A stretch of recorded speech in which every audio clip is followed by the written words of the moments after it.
てしない未来広がるこの空新しい自分に生まれ変わる世界中幸せの勇気を降らせてみせるよ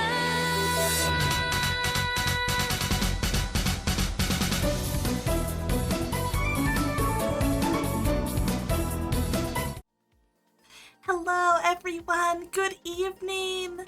Let me first quickly say thank you so much Riri for the resub for 19 months. That is so kind of you. Thank you so much. Always, always, always Riri. And congrats to Dig on being first. Hello Dig and hello Phil. I know Honeydew Moon is gone now, but I'm gonna say hello to Honeydew Moon as well. How are all of you doing tonight? It is so nice to see you. It is my first time returning to a game that I have not played since I had to take a hiatus earlier this year.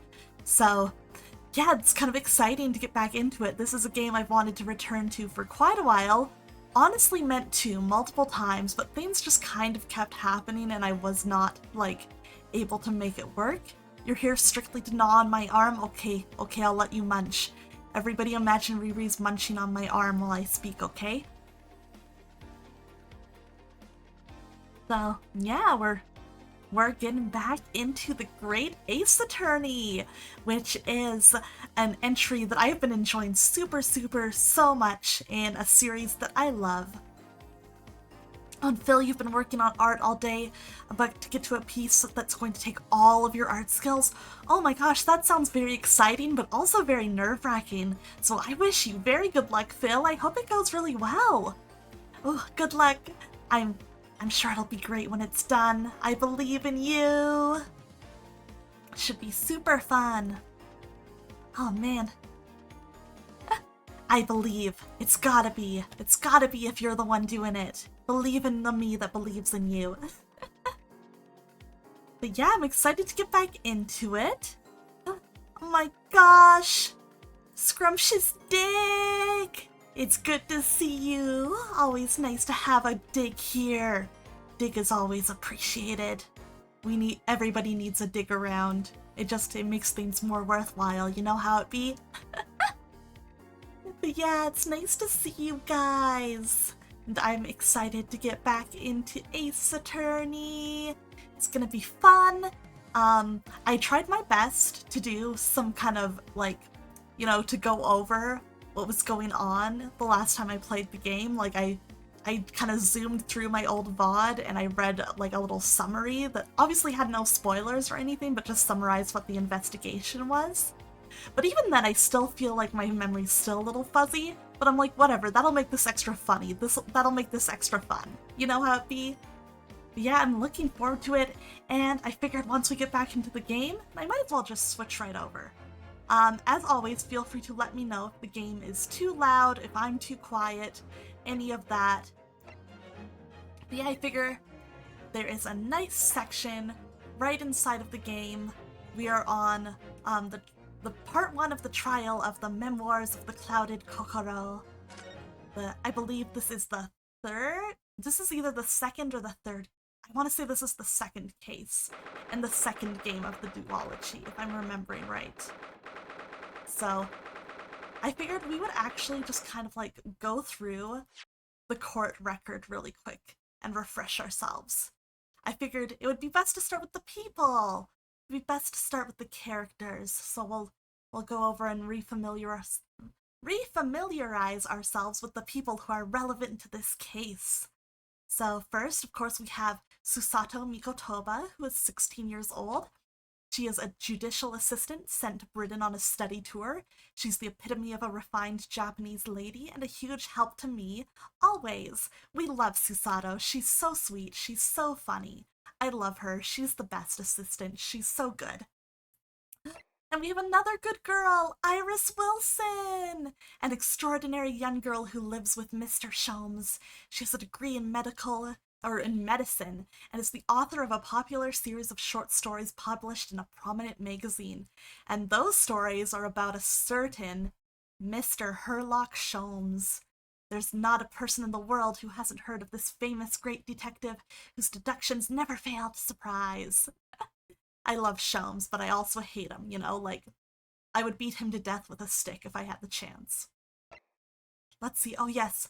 Olive Green, an art school student whose ambition is to become an artist. She's just regained consciousness, having been comatose for days after suffering a stab wound to the back. That was another case, another trial that we were involved in the first game in the duology. And in that one, we were defending the same person that we're defending now. Once again, Mr. Soseki Natsume is on trial for murder. Herlock Sholmes is related to the beetle. You know, I'd believe it. I would definitely believe it. But yeah, our defendant, our client in this case, is a Japanese scholar sent to London to further his research into the English language. He's just been acquitted for a very serious crime, but now finds himself accused of another. Dun dun dun. This poor man. This poor guy. He needs a break. Oh yes, Tobias Gregson. Oh, Mr. Gregson, the detective inspector in charge of Scotland Yard's investigation of the case. He's stern and single-minded in his approach and a great lover of fish and chips. Ah, and this is our victim, our would-be victim, Mr. William Shamspeare, the victim of the current case, a failed actor renting a room in the same building as Mr. Natsume's lodgings. So, the victim and our client, they lived in the same building. I do remember that. They were co-tenants. Let's see, and then this is their landlord, the words, John Gardeb, a retired army man who's the landlord of the lodgings rented by Mr. Natsume. An old knee injury means he's confined to a chair most of the time. Our cringe fail victim, yeah, it's like, look at this guy. He's kind of a freak. Oh man, that's all the characters we have in the court record for now, huh? Interesting, I see.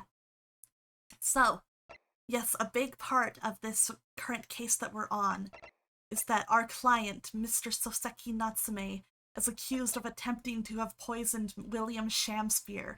And, you know, first we were investigating this as a straight murder case. But in the middle of our investigation, like, William Shamspeare's body was just lying on a table in his room, and like we were looking around, checking out evidence and stuff, and trying to figure all that out. You know how it is. And we were like, well, the corpse is right there. You know, we'll deal with that in a bit. But in the middle of our investigation, the corpse got up. Apparently he was not dead. Nobody actually checked this, I guess. Absolutely wild. Shiro! Thank you so much for the 3 months sub! of awesomeness with my favorite mermaid. Shiro, you are too kind. You're too kind. Oh my god, wait, I did not see that was Mana who said that it was our cringe fail victim. Mana, hello! You're so right! Good to see you! Oh my gosh.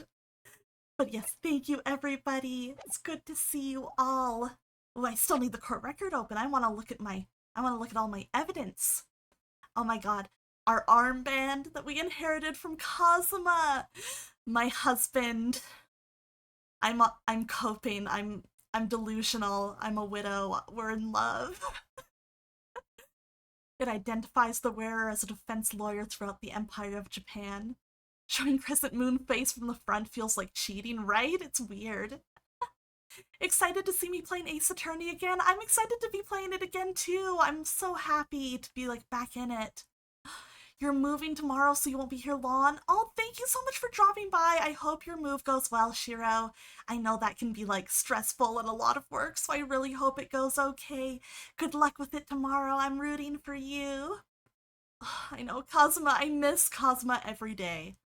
I think it's fucked up that they gave us a character that was that good and then took him away almost immediately. Like, whose idea was that? Who said that was allowed? I'm still kind of mad about it. But I'm delusional. I'm so delusional in my head he's still alive somehow. I know we saw his corpse, but he's definitely still alive somehow. Because I'm delusional. And even though it's been like a whole game and a half, the delusion carries on. Oh, thank you, Shiro. Nice to see you. They pulled a Mia Faye, but worse, exactly! Oh my god, it really is! I cannot believe that! They shouldn't be allowed to get me again with that. That's messed up. They shouldn't be allowed to get me more than once with that trick. What the fuck? Oh, okay. We have a secondhand book receipt, and this is a receipt for some books that Mr. Natsume purchased at a secondhand bookshop. It was submitted as evidence in the trial the other day. Okay, so Mr. Natsume, he paid 2 shillings for the picture of Monsieur Lecoq, a meal for Gabriel, and Canterbury Yearnings. Okay, I will try and remember the basics of that. We also have a street map of the neighborhood where Mr. Natsume has his lodgings. It was submitted as evidence in the trial the other day. Yes, okay, so that X is where the other trial for Mr. Natsume was. You know, just where a fatal, not a fatal, but like a near fatal stabbing happened. And then on the left, we have the building where Mr. Natsume and Shamspear live. We have both Bourbon books and your books. And then, yeah, they are on Briar Road. Okay. A pair of teacups. The teacups used by Mr. Shamspear and Mr. Natsume. There's no tea ring on the inside of Mr. Natsume's cup. So that implies that Mr. Natsume would not have drank the tea, since that would have left a ring. Yeah, we're gonna read some of this again. Hi, Ringo! It's good to see you! It's going pretty okay. I'm honestly just reviewing my evidence since it's been a while since I last played, and I need to, like, refresh myself so I can handle this trial. This is the teacup from which Mr. Natsume was drinking. Yes, unlike the other one, the inside of the cup is completely clean. I suppose he must have drunk the contents before the tea had a chance to leave a mark. That's also possible. He could have just drank it so fast. I always gulp it down, too. Sorry, Mr. Naruhodo. Well, if you just sip it little by little, it goes cold. Clearly, I shall have to instruct you in the proper way to take tea. Alright, let's check out the other cup. This must be the cup that Mr. Shamspear was drinking from then. It's stained on the inside. He does that, I'm afraid. Even green tea. Oh, really? I've never noticed before. You've never noticed? Well, I never leave it in the cup long enough to leave a mark. I like to gulp it down. Drink tea while it's hot. That's the Japanese way, isn't it? Oh dear.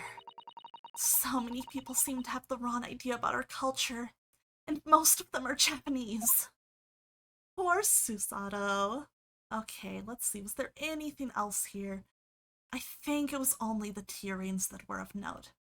I do find it interesting that they do seem to be assuming which teacup belonged to which person. I don't remember if we have any direct evidence who was drinking out of which one, but I'm going to keep that in the back of my mind, just in case it's relevant. Alright, a torn off end of envelope. A ripped piece of an envelope that was found in Mr. Shamspear's room. The rest of the envelope could not be located. Okay. Whoops. Did not mean to hit there. I was trying to hit where there's something to investigate. Whoever opened this envelope didn't bother with a letter opener or scissors, did they? Yes, whoever opened it was clearly someone with an unrefined temperament. And judging from the angle of the rip here, the person in question must have been right-handed. Miss Susato? I think perhaps someone's been reading too much of the adventures of Herlock Sholmes. You can never read too much of it, Mr. Naruhodo, never! I love her. She's so sweet. But okay. Anything? Nope, nothing particular to be gleaned from the inside of the envelope. Good to check, though. Good to check. Oh yes, the bar of soap. A cheap bar of soap that was discovered just outside Mr. Shamspear's window. It's one of 2 that were found there, which is so weird. I don't know what the deal with this soap is. I'm trying to figure it out. I do remember, though, that during his last deduction, Sholmes mentioned that he eats soap to try and clean his stomach. And even though it's been a while since I last played, I am still trying to, like, process that. Oh, what is this? Oh, what is it, Mr. Naruhodo? This bar of soap. When we first found it, I could have sworn there was some sort of round disc in this depression just here. A reddish one. Yes, you're right. I remember it too. But now the depression is completely empty. Who the fuck took it? Where could the disc have gone? Okay, I'm glad I updated that. The little reddish medallion from the center has mysteriously vanished. What? Why would that happen? So strange. Okay. Hopefully we can figure that out during the trial. I guess, yeah, nothing else for it but just to get back into it. The Old Bailey. This place always makes me feel strange. I seem to get chills down my spine and break out in a nervous sweat at all the same time. Yes, this is the first trial day. So, yeah, we've only done 1 day of investigation. And hello, Cindery Cat and Roxas! How are you guys doing? Thank you for the good luck with the mystery. I'm very excited. I hope you're both doing well tonight. It's nice to see you. Well, I didn't think I'd be back here so soon. Oh, this is probably Soseki, right? I gave him a very acious, high-strung voice. That's my line. Yes, I was right. Good morning, Mr. Natsume. It was only 2 days ago that I was declared not guilty here. Yes, we somehow managed to prove he didn't stab Miss Green in the back. But now, another morning, another murder, and here I am again in this hellhole.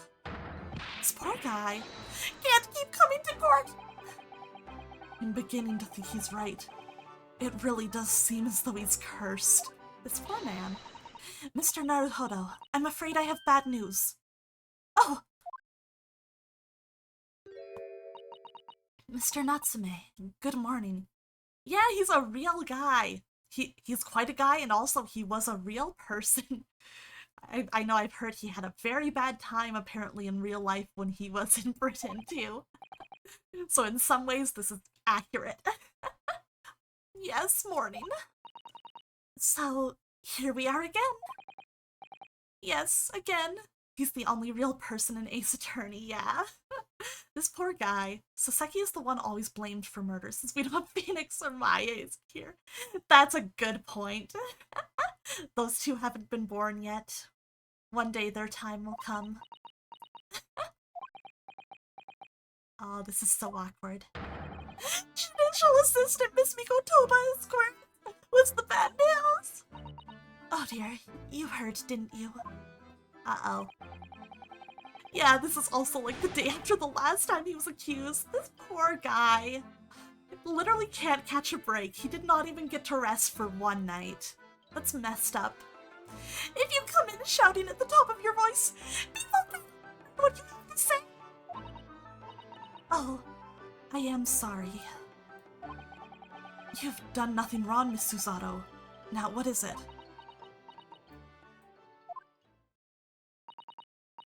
Well, it seems that the prosecution in today's trial will be led by Lord Barack von Zieks. Von Zieks? Oh no! Oh no, no!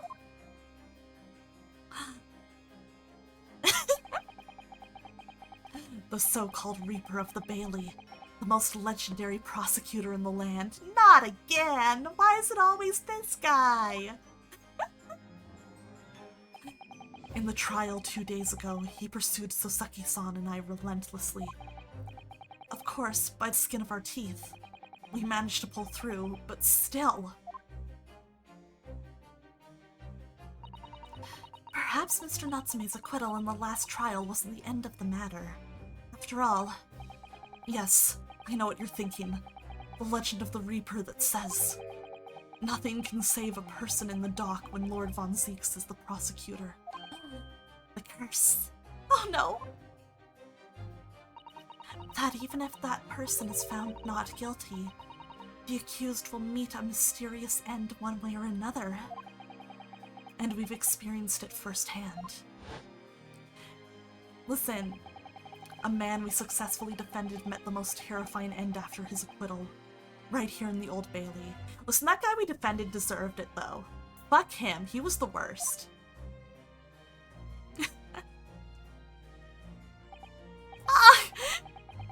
Do I have to put up with those ice-cold eyes boring into my soul again? Cursed by evil spirits and now by the Reaper. There are 55 pearls, potentially.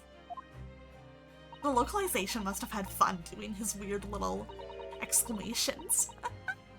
Well, if it's potentially, at least you appear to have hope, Mr. Natsume. Welcome, student Mr. Naruhodo Esquire. Yes?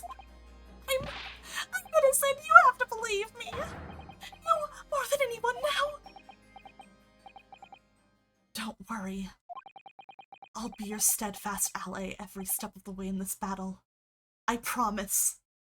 I feel like the plot of this game is going to involve some criminal mastermind setting them up for crimes like Mr. Luck of the Irish. Ooh, maybe. I don't know. I've been trying to figure out what's going on because it's pretty obvious. The fact that we keep getting Von Zieks in trials, like, seems to be pretty heavily implied to not be a coincidence. Like, he is showing up at these trials that we're doing. Like, maybe not because it's us, but because there's some kind of thread linking them that he's, you know, involved in or knows more about than us. And I'm like, what is it though? I'm trying to figure out. But I wonder what would have happened if Soseki got put in jail the first time. Then they would have had to frame someone else for this crime. Ooh, good point. I don't know. So many questions. So many questions to consider. And that promises to be a hard battle, I fear. He wants to see you again? Oh my god! We're in love? Well, the trial is scheduled to begin shortly. We should move into the courtroom. Let's go. Oh yes, I forgot to say. I'm afraid he won't be able to make it. Mr. Sholmes, I mean. That's probably for the best. Oh. If he were here, I might be tempted to rely on his help. Oh, I was thinking he would be a pain in the ass if he were here, but that too, Ryunosuke. Oh, thank you for la creatura, Riri, my little boy. And that could be seen as a weakness. If Lord Von Zieks were to notice, he'd prey on it mercilessly. Good point. At least, that's my gut feeling. Me? Gungaga. Ah, thinking about Zack. Zack in the back of my head. Thank you for the redeemed Jarell. Good to see you. I hope you're doing well tonight. Mr. Naruhodo. You have good timing. We're about to go into the trial very soon. You're right. You're so right. I'm glad you're doing well. Oh, well said, locum student Mr. Naruhodo Esquire. Well said. I swear on the sword at my side, and on the spirit. What the fuck? Why do they always have to make me sad about Cosma? Why can we not just, like, go, like, one day without me being sad about Cosma? They're torturing me specifically. Yeah, you can't just say his name. Don't make me remember him. I'll show him what a Japanese lawyer can do. I'll set you free with honor. Oh, yes. Oh, thank you for the thirsty redeem, Riri. I'll have some water.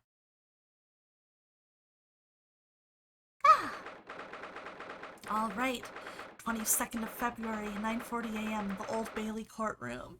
Yeah, Cosma! I'm forever haunted by his memory. Feel like shit, just want him back. God. In the name of Her Majesty the Queen, I hereby declare this court to be in session. I now call upon the counsels for the prosecution and defense to declare their willingness to proceed. Vampire-looking ass. The prosecution is ready.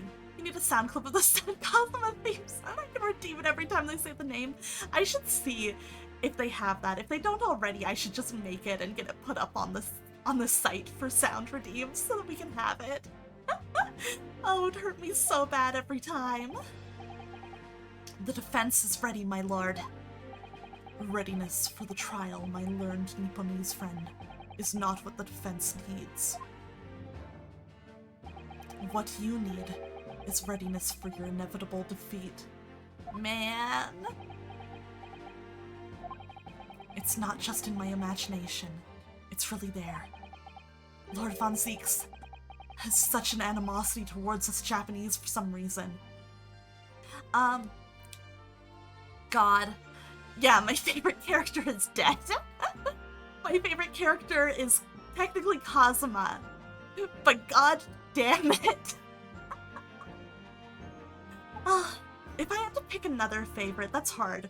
Honestly, I do really, really like Ryunosuke. I think he's a very good protagonist. He's very, very fun. But Sholmes is also very, very funny. I love almost everybody in this cast, though. They're all really, really good. Like, the only one I hate is fucking... I don't even remember his name now. I just remember I gave him the Jacksepticeye voice. Yeah, this game has a really solid main cast. No, I don't gasm every time Sholmes is on screen. I am filled with the desire to beat him to death with a rock. I love him, but god, I would kill to beat him to death with a rock. Oh god, Dig, you're just coming for me. You're just coming for me tonight. So what if I like stupid men? Is that such a crime? Man. It was some time ago now that he first became known as the Reaper of the Bailey, I believe. These past few years, he hasn't appeared in a court at all. Maybe? Wow. Not a crime that happily frowned upon. Yeah, that is why I like Graha. You get it, Mana. Graha's so stupid. I love him so much.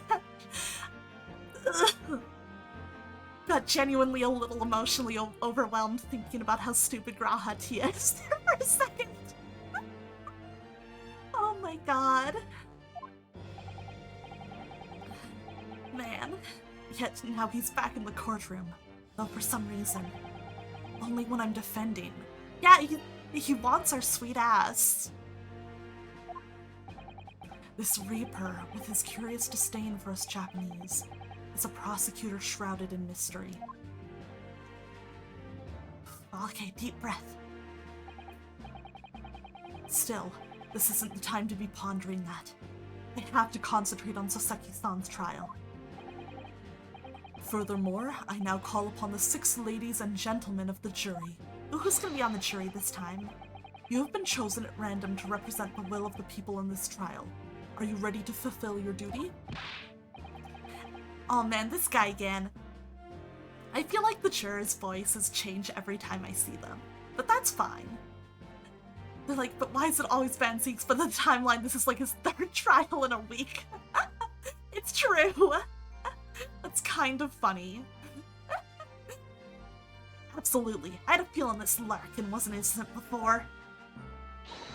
I must say that I feel especially ruthless on days when my hat refuses to sit right. Oh, well, I rather like how you're wearing your hat. I think the ruthless look is very fetching, actually. Oh, this guy knows what he's about. I need to be somewhere at 10 o'clock. I have a very important meeting. Let's make this quick. Oh, she is new. I don't think I've seen this one before. I couldn't agree more. I need to take home 5 bob tonight, or the missus will go through the roof. Oh, may the Lord show us all the light here and lead his flock to a righteous verdict. Remember this last year being particularly religious, but maybe that's a new thing he's picked up. The British jury system is so very different to our own, isn't it? They couldn't bring back the previous juror. She's a little busy in jail. True? Forgot about that. It's quite extraordinary to think that the power of judgment is in the hands of 6 members of the public, and that the judge can only pass sentence when all jurors are in agreement about the defendant's guilt. 6 citizens of London chosen at random, or at least that's the idea. The same ones keep showing up, though. The prosecution would draw attention to the fact that the accused was on trial here but 2 days ago. Accordingly, where possible, the same jurors have been asked to return for duty today. Oh, they're actually justifying it this time. Interesting. Very well. Let us commence the trial. Lord Von Zeeks, your opening statement, please. Ladies and gentlemen of the jury, it is not the intent of the prosecution to cast doubt over your past decision. However, The innocent verdict afforded to this eccentric Nipponese before has had dire consequences. Did the accused repent for his wrongdoing in that affair? Far from it. Instead, he used his freedom to perpetrate a most blood-curdling crime. Namely, that of the attempted murder of his neighboring lodger, an innocent Englishman. To explain the circumstances of the crime, the prosecution calls its first witness to the stand. Well, the detective responsible for investigating the crime scene, and the accused himself. Oh boy, oh boy. Alright, we can have 2 witnesses on the stand at a time. Witnesses, your names and occupations, please. Oh, thank you, I can't stay since I don't want to be Multi! spoiled lol, but have fun No. Iris wee whoops. Very, very fair. I would totally understand not wanting to be spoiled on this game, but thank you for the bits and dropping by. It's good to see you. You know, let me give Multi a shout out because he deserves it. He deserves it. Multi is a really funny streamer and an excellent DM, and I'm gonna be playing more on his channel on Monday. So you guys should be checking out that campaign if you are not already. Alright. If you are still here though, again, thank you for dropping by, Multi. I hope you have a good night. Fonzieks isn't messing around. He's tossing that cape immediately. He's down for business, you know. He can't be acting like a friggin' vampire anymore. Sorry, 1 second. I'm gonna have a little more water.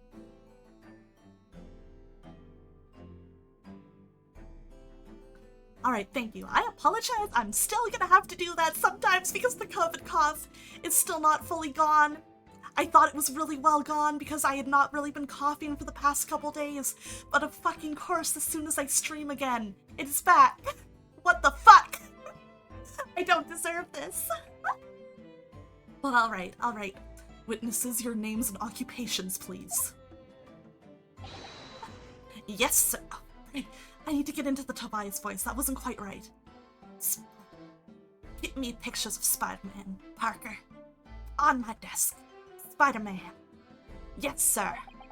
Tobias Gregson, Detective Inspector at Scotland Yard's Homicide and Division. Soseki Natsume from the Empire of Japan. My government ordered me to come here as a student to study your language and culture. Mr. Natsume. Yes, my lord, sir. I'm quite sure I'm not mistaken. You got that dog in you? You got La Creatura in you? Oh my god, good for you, good for you. Yeah, get it. I don't even know what I'm saying. But it's good to see you, Q. How are you doing? What is up? How are you doing? We're just starting up a trial, so you came in at a good time. We're about to get into the drama of it all. Oh shit, right, our client is in here for the 2nd time, and he swore an oath never to set foot in my courtroom again. I remember it as if it were yesterday. It was yesterday, or yeah, the day before, in fact, my lord, but close enough. Believe me, this is the last place I want to be. Inspector, let's hear from you first. Explain the case for the court. Soseki Natsume's really bad week. This poor guy. Great. Pack, Spider-Man. Give me pictures of Spider-Man. Right you are, sir. Alright. The incident occurred at the Gardev household where the defendant has lodgings. In the ground floor room of the victim, Mr. William Shamspeare. The defendant has already admitted to visiting the victim on the night in question. Mr. Shamspeare collapsed in his room as a result of poisoning by... I don't know how to say this word. Strychnine? He was found the following morning when the landlord, suspecting something was wrong, broke down the door.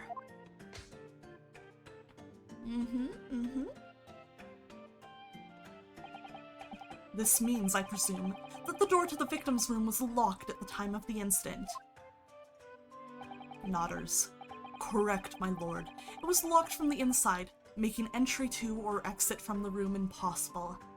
Alright, I remember I was excited because this one was a locked room mystery, and I love locked room mysteries. That feeling when this victim survived but Cosma didn't? I didn't even think about that. I'm fucking pissed now. Why would they kill off my boyfriend for real? But let this fucking man live. He's not nearly as hot. This is fucked up. I hate this. William Cringefail, you said it. I hate this man now just because of that. Why do you get to live when Cosma doesn't? Although the victim, Mr. Shamspear, lives to tell the tale. He very nearly didn't. The man was halfway to heaven when we first found him. He was so close to heaven that none of the people investigating, thought to check if he still had a pulse. Fucked up. That was the first officer on the scene, my lord. And I have a photographic print here that I took at the time to show how it looked. Okay. Let's take a look at this. Okay. No one wanted to touch him there.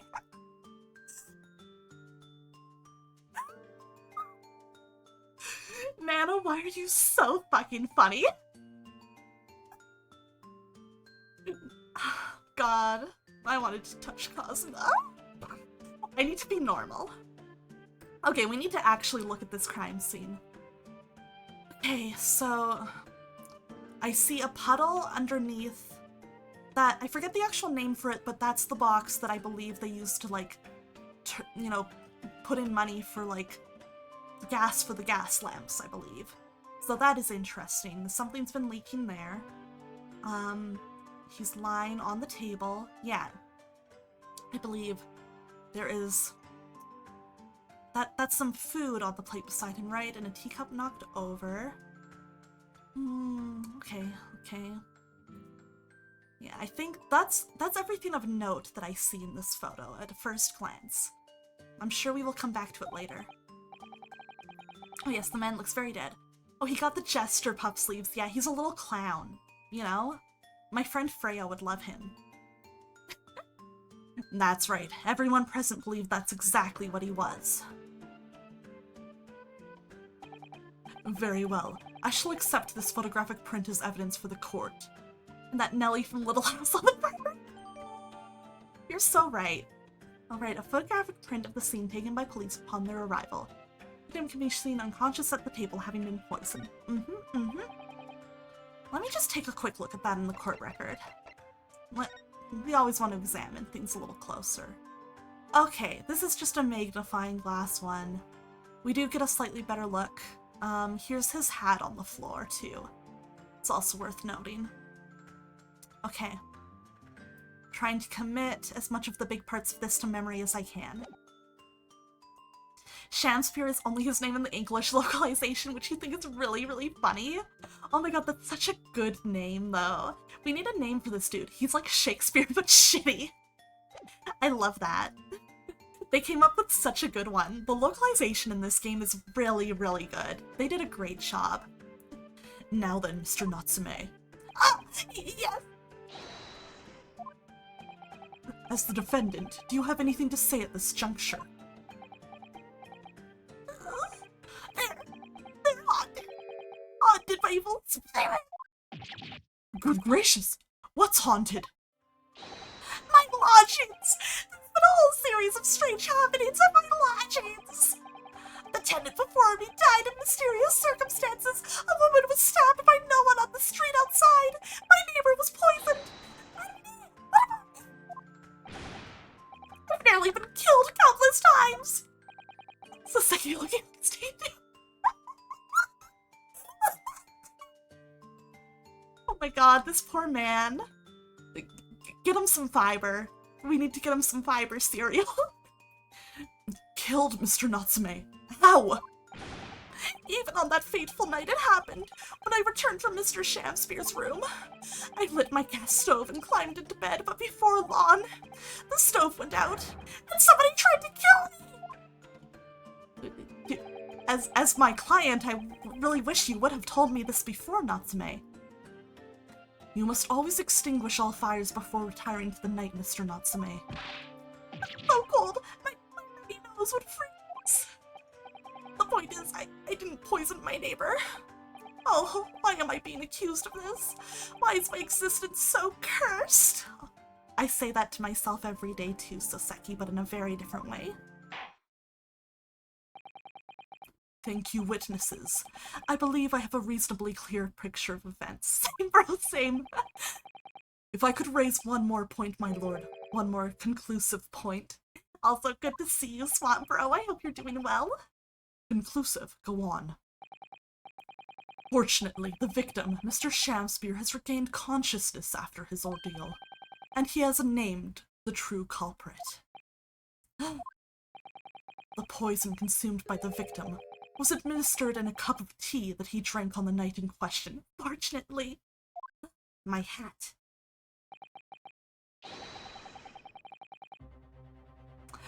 Tea, my lord, that was brought to the victim's room by the accused. The accused? Good grief! Oh, rabble, rabble, rabble. Order! Order! Yes, that's the crux of this whole case. If Soseki-san is innocent, then why? Why has the victim accused him? Well, Mr. Natsume, what have you to say to this accusation? That evening, yes, I did take some freshly brewed tea with me when I visited Mr. Shamspear's room as a gift. The public water pump outside always freezes at night, so I bought bottled water especially to make it. And this is the result! Never will I touch tea again, never! So like, either somebody had to have tampered with the tea at some point, or I don't know if anybody, I can't remember if anybody brought this up as a possibility, but they were also eating some food, right? I think I need to double check if the poison was found in the teacups or not before I go too far on this line of reasoning. I don't want to get ahead of myself and get an idea in my head that's going to be totally wrong and like get too stuck on it. Normal reaction, yeah. The pump was frozen, you say? That's not information we've heard before. That will do, thank you. Now, according to our laws, the defense must have the opportunity to cross-examine the witnesses at least once. That's my right. Yes! Yes! I love that blurb because you can hear me and Freya giggling just at the very end of it. It always gets me. Right, therefore, I call upon these witnesses now for a formal testimony. I presume the prosecution has no objection. None whatsoever, my lord. Good. Then you will give your account of events on the night in question up to the court now. Yeah. Ooh, glasses off now, too! We're taking off all the accessories tonight. It's fun. It gives my model a little bit of a different feel. It's kind of fun. I'm moving around just so that I can look at it from different angles. No, Q, you can't, no. Q, if you take the wig, La Creatura will fly away with it. You wouldn't do that to a little guy, would you? Sparing you from seeing Shamspear. Thank God. All I want to see is Kazuma. It was around 9 o'clock that evening when I visited my neighbor, and I took some tea with me as a gift. It's gonna take a while, yeah. The wig is more expensive because, it used to be cheap, and people really, really like it more than I expected.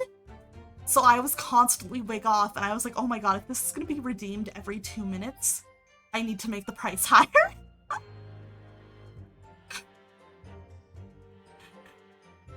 Mana, why would you hurt me?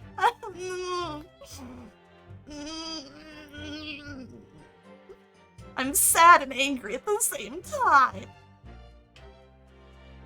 I want Kazuma back. Feel like shit, just want him back. I hate this. I can't believe they tortured me by giving me a perfect fucking man in the first case, and then fucking beginning the second case just killing him. It's the worst thing they could have possibly done to me. Shams Van Zeeks, they're just me trying to cope. They can't compare. I'm just out here lost and alone, without my man, trying to find some way to fill the void. I hate it. God. Alright, I need to... Lost Cosmo Gate. I don't want Shamsphere. Right, they shouldn't take away the best characters. It's the worst. It should be a crime. I'm gonna go to Capcom's offices and be like, you killed Kazuma? And that is a hate crime against me. No, I don't want to see him. I don't want to. This is the worst day of my life. Quote, the Aerith Stan. Oh, so valid. Hang in there, Swamp Bro. Maybe the remake will treat you better, we'll see. Alright. We had a heated literary debate over a nice hot drink, after which I went back to my room at around 11. He was completely harmless. He couldn't have locked the door behind me otherwise, could he? Strychnine takes some time to have an effect on the body. People don't keel over immediately after taking it. The victim would have been perfectly able to lock the door after his guest left. The argument still stands. Okay. Yes, I see. It all seems relatively straightforward. Excuse me, but that testimony does raise one rather crucial point, I think. Mr. Natsume claims his tea to have been harmless. Presumably, though. The teacups have been examined for traces of the poison, haven't they? Oh, good, this is what I needed to know. Thank you, Susato, you're the best. I love you, girl. It's all good, Aqua, you still have other scarf boys in Capcom like Utsumi. Cosmo didn't even have a scarf. Do you know what it takes to make me like a boy when he's not wearing a scarf? Why didn't I think of that? Oh, Rinosuke, no, Rinosuke. Well, as it happens, no. We haven't been able to. Okay, that is promising for me. Very promising for me. You cannot prove beyond reasonable doubt that the poison was in fact in the tea that way. Did I hear you correctly, Inspector?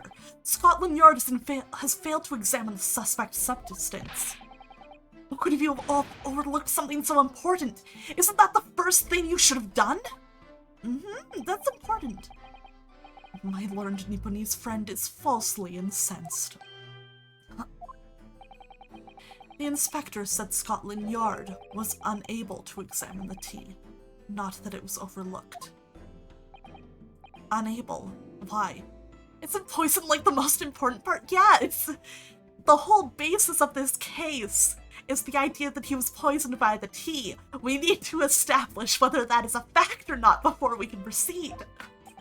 If we cannot establish that, you cannot, you know, hound my client like this. It's simple enough. There was none left, not a drop. Surely you could still find some traces. Someone must have been very thirsty indeed. With current scientific techniques, it's not possible to test for poison under such circumstances. Oh fuck, this is past. Wait, okay, I'm having a thought. My brain is spinning. I could be fucking insane. Yeah, so, assumedly, if the cup has no traces, it was washed and totally clean. Which is, you know, suspicious in itself. I'm also wondering again about this puddle over here. What is this puddle? Just assuming. I don't know. I don't have an actual conclusion to draw with that yet, but I'm like, I'm drawing the red lines on the conspiracy board in my head. We only need a drop, but that one drop does actually have to exist, funnily enough. Everyone too past-brained to figure this out. You didn't lock you up? No, kid! What's the puddle here? Ew, Shamsphere, gross. Ew. The lack of examination notwithstanding, it appears nothing other than the tea passed the victim's lips on the night in question. Shamsphere keeps getting worse. We can make him worse. But like not in a sexy way, you know? He is, dare I say, a sham. What a sham. I see, thank you. The matter is clear. Cast your eyes over the jury, my learned friend. What? You can see it in their faces, I'm sure. The recognition of the accused's guilt. Okay, let me fucking cross-examine properly and speak. Your client's fate is all but sealed. That's what you say every fucking time! In mere moments from now, you will lose, and your compatriot will be damned. For all eternity. He's right. I can feel all 6 of the jurors looking daggers at me. But I can't let them beat me down. I won't. Counsel for the defense, proceed with your cross-examination. A bit traumatic, Vanseeks. You know what? Vanseeks should take up theater. I think he'd really benefit from a hobby like that. I think it would be really good for his mental health. Yes, my lord. Alright. He'd be better than Shakespeare for sure, exactly. Okay, let's... Oops, wrong button. We are going to press almost everything since nothing strikes me. Okay. I'll double check. Okay. Yes, we are gonna press everything so I don't see anything off the bat that's immediately suspicious or that I immediately see as something I can contradict. Hold it! Are you and your neighbor good friends then?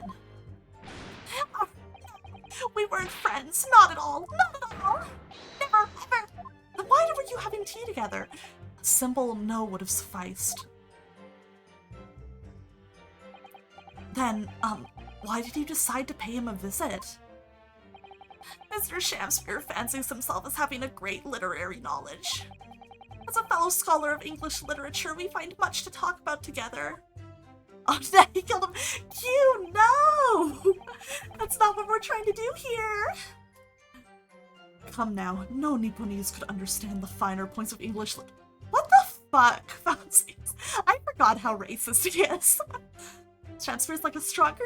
The fuck? Man, why are you trying to hurt me? I thought you also like Cosima. This isn't fair. I'm being attacked. I'm being attacked. I'm sorry. How I cope? Okay, I can get that. I can get that. I think I'm still not full of my greed of being. Oh, fuck. Yeah, you know what, Phil? I deserve this. I deserve the copium. If I have to hurt, so do you.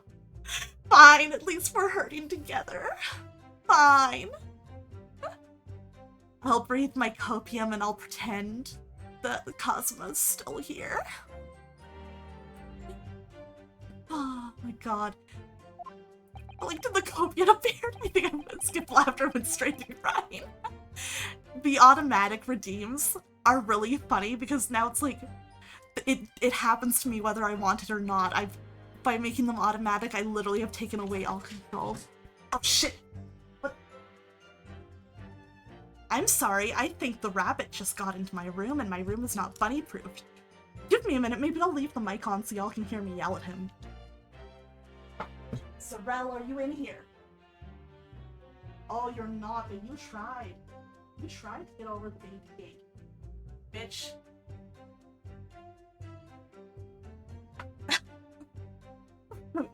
Okay. I heard a loud noise from behind me, and I had to go check my door. He was standing on the other side of it. I don't think he got over the baby gate, but he sure as fuck tried. Tell Sorrel I love him. Okay, Sorrel, Riri loves you. Okay.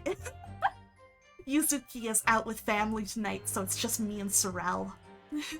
He's also upset about Kazuma. Good. He should be. We all need to feel this pain together. Alright. Back to this game. And on the night in question, that was the topic of conversation as well, I presume. I'm here to help you cope. Sorrel would never be so kind. Hey, Mr. Convo, basically I heard a loud noise from behind me, and I thought my pet rabbit got into my bedroom, and I was like, oh shit, my bedroom isn't rabbit-proofed, like, he could bite into the cords and stuff in here because I have not rabbit-proofed it yet. So I was like, shit, I have to get him out because it is not safe. He did not actually get in. He did not make the jump over the baby gate, but still. Don't let him in here. Shakespeare's in here. And yeah, I'm sure Yuzu's having a good night. She's doing some family stuff, so I know she really likes her cousins and stuff, so I think it'll be fun for her. I'm sure she's having a good time. Aqua, I need to go to bed. Good night. Good night, Riri. I love you. I hope you have a great night. I'll talk to you later. Bye-bye. The herd of luck. They've been released. Alright. It was the day of my last trial when I was acquitted. I'd just arrived back at my lodgings when I ran into Mr. Shamspeare outside on the street. That was around 6 o'clock. We exchanged one or two pleasantries, but it soon turned into a heated discussion. He was on his way out at the time, though, so I promised to visit his room that evening at 9 to continue our debate. But did I have ill intentions? You know, they're loose! The herd! Oh shit! Oh shit, the Q creatures are out too! Oh fuck! Oh fuck! They're after you! Q's being hunted for sport by La Creatura. No, not one, not two, not any, not at all! Never, ever! A simple no would have sufficed, I feel. Then tell the court what did happen when you visited the victim's room. Okay. Heated literary debate over a nice hot drink. Ah! I keep accidentally pressing the present one. It's because one's R, one's L. A literary debate. About Shakespeare's works, I think you said, didn't you? Shakespeare. Ah, a very worthy topic of discussion, I must say. Just like when I was in 8th grade. Oh yes, my lord. Romeo and Juliet, who was stronger? What? I want to hear this debate. This wasn't what I was expecting. It was a profoundly pleasurable parlay. Nasosuke brewed that man's nightshade tea. Yeah, Juliet was definitely stronger. That's in jail. Romeo and Juliet. Who was stronger? I know I'm going to regret asking this, but how did the debate go? Well, we both agreed that we would reach a conclusion more quickly with a reenactment. What the fuck? So we battled it out in a Greco-Roman style, naturally. What? Mr. Shamspeare had all sorts of costumes in his room for just such a contest. So, when you say a reenactment, you mean you were actually in costume? He is Romeo, I is Juliet, and after a vigorous, wild tussle, this is sounding kind of fruity, I as Juliet came out on top, a victory I'll cherish forever! What the fuck? What is wrong with these men? Oh, a reenactment. Now Q understands everything. Well, I am glad Juliet won. Good for her. Poisoned like in the play. Hashtag Team Juliet. I dare not imagine the terrible scene of carnage. The fact remains that it was you who prepared the tea and took it to the victim. Correct? And Zeke's just like, okay, I'm moving on. I can't do this. I boiled the water in my room and made a pot to take with me. I'd heard that he was too poor to have tea himself, you see. It's true. There's no sign of any tea leaves in the man's room. Juliet is stronger and that's the tea, Shamspeare? I wanted to do something nice, to be friendly. So why is everyone looking at me with such suspicion? My tea was harmless, of course it was. And do you have any basis for that statement, witness? Harmless, he couldn't have locked the door behind me otherwise, could he? We kind of already talked about this, but let's go over it again and see if something new comes up. Yes, there was not a drop of tea left in the victim's room anywhere, was there? Nodders. That's correct. Anyone would think the fellow had never had a pot of tea before. He must have licked it dry. Which is a pity, because the one drop is all we would have needed to analyze it for poison. I still think even if you're that thirsty, it's hard not to leave at least a little bit of tea on the bottom of your cup. I say this as someone who drinks tea like daily, you know? So I'm like, I feel like this should immediately ring as suspicious and strange. And you say that you returned home to your room at 11 o'clock, Mr. Natsume. Yes, definitely. By heaven and earth, I swear it. Landlord was able to verify that as it happens. He confirmed that the defendant went back to his room at 11 that night. And how is it the landlord is able to attest to this? With gas lamps. He said it was the lamps, I believe. The lamps, Inspector. When tenants return to their rooms and start using gas, the lamps in other parts of the house flicker. Yes, Mr. Garadev seems to pay a lot of attention to the comings and goings of his tenants. There's only one key to Mr. Shamspeare's room, I know that for certain. So he must have locked the door himself from inside his room. Nodders. The victim has confirmed that to be the case, yes. Yeah, ye old gaslighting. So I'm right, my tea was harmless, completely harmless. If you take poison, you die. Everyone knows that. Shakers. It's not that simple, I'm afraid. You mean? Okay, take some time. People don't keel over immediately. How long does it take for symptoms to appear then? Oh yes, this would be good to know. According to the coroner I was speaking to at the yard, about 30 minutes after the poison's consumed. So that would mean that he wouldn't have taken... Okay.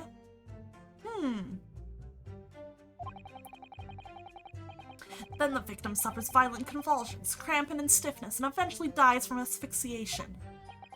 So there's a 30-minute interval between when the poison is ingested and the onset of symptoms. Okay. I think I can prove this then. Because, if we're going under the assumption that yeah. Oh, wait, no, there's no tea ring on Mr. Natsume's cup. Okay, never mind, I was mixed up. Okay, so that means that Shamspeare's cup would have sat there for a bit, if we're assuming that's correct. Never mind. There seems to be a lot of different types of poison in the world, that's for sure. Yeah, we've had a lot of cases with poisoning in this game. Oh dear, death by poisoning again. It's always so awful. 30 minutes is a long time.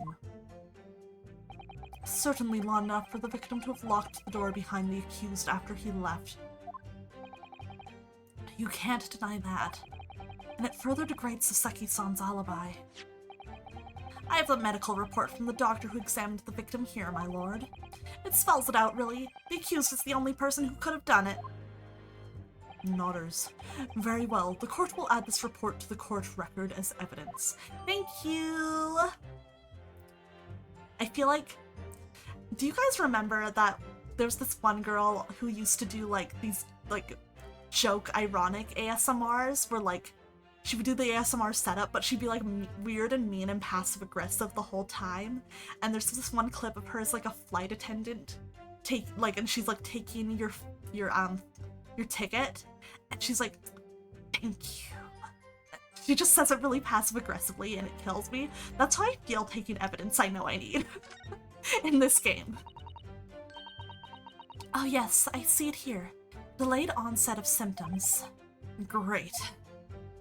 Okay, we're gonna stop for a minute and we're gonna read that. We are going to read that.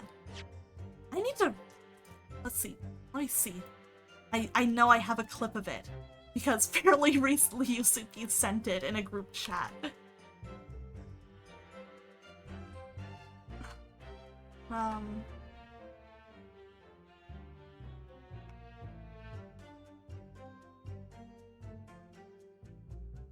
Okay.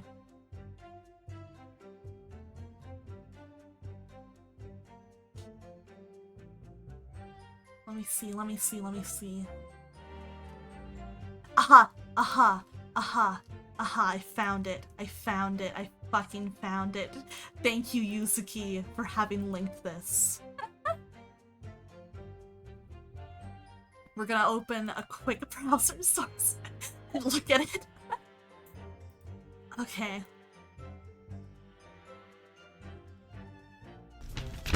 Thank you. This is me taking the evidence. Okay, anyways. Alright, a report issued by Scotland Yard's medical officer. It obviously mentions the poison as well as other details gleaned during police investigation. Okay. William Shakespeare, cause of coma, ingestion of a small quantity of the poison. Toxic effects present in 30 minutes after ingestion. High likelihood of the substance having been mixed with the tea the victim was drinking, but no sample could be obtained for testing. Blah, blah, blah. Poisoning incident occurred around 1:30 a.m. on 21st February. Assessed from the victim's pocket watch that appears to have broken when the man collapsed after the delayed onset of symptoms. I mean, we don't know for sure that the watch broke then. I will go with that for now if it benefits us, but if it benefits us for that not to have been when it broke, I'm gonna assume it didn't. No container for poison was found at the scene. Okay. I'm having some of my own tea. Okay. Whoops, meant to press that. Hold it! The argument still stands, you say. This is what Mr. Natsume has been saying, isn't it? The pair of them drank tea together that night, so if there was poison in it, the victim wouldn't have been able to lock the door after the accused left later on. Exactly! Ah, me and my tea are innocent, sweet and innocent, I tell you! Shakers. I'm afraid, sir, that doesn't follow. You see, strychnine is a slow-acting poison. In other words, it takes time for symptoms to appear. So you could have left the room up to 30 minutes after the victim drank the tea. As long as you did that, Mr. Shakespeare could have locked the door after you'd gone. But no! We drank the tea straight away! The battle over whether Romeo or Juliet was stronger, that came after the tea. Do you have any evidence to support that statement? In my great homeland, the Empire of Japan, we have a saying. Drink tea while it's hot! Sure, a proverb will satisfy the prosecution. I'm afraid there's no conclusive proof to support the defendant's assertion. On the contrary, there are sufficient grounds to infer his guilt in this matter. Could just ask Shakespeare for the order of events, true. That's the extent of their testimony, is it? If I could voice a personal opinion, Mr. Naruhodo. Of course, go ahead. Mr. Natsume is arguing for his innocence so adamantly and so persistently. Yet Inspector Gregson just brushes what he says aside. It's really quite infuriating. I agree. So we need to find an inconsistency in what the Inspector is saying, I think. I'm afraid so. As things stand, the jurors are sure to find Mr. Natsume guilty. As I see it, what we need to focus on is the poison and the tea. Let's listen carefully to this testimony again. Okay, that was a good hint. Let's go take a look at Gregson's lines again.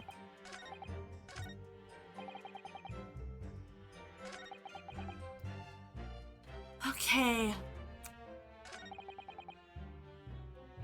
Let me double check what the effects of this poison are again.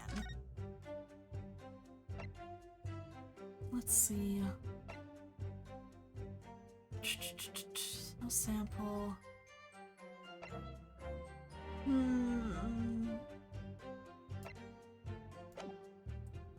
me see.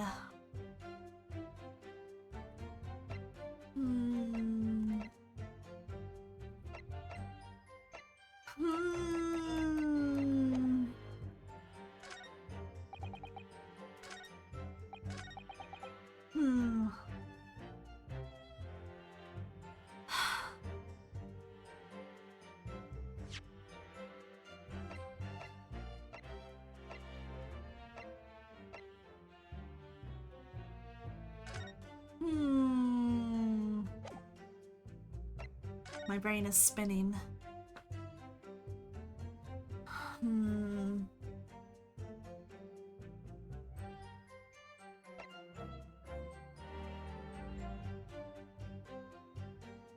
the one thing that I'm thinking is, like, this seems like it's quite a long time after, Natsume says he left. Hello, Snom! How are you doing? Good to see you!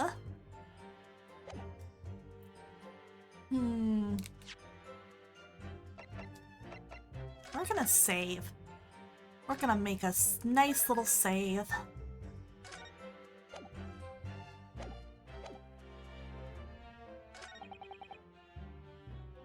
So, let's see. Yeah, people don't...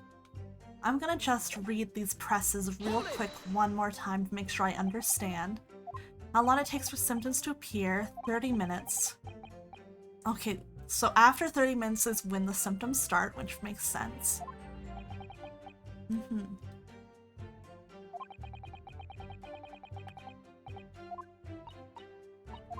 Okay. Yeah. Okay, and then we got the medical report.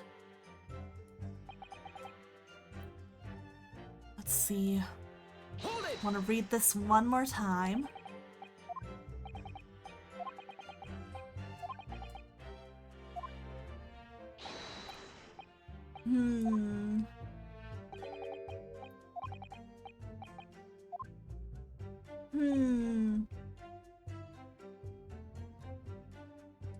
See, like...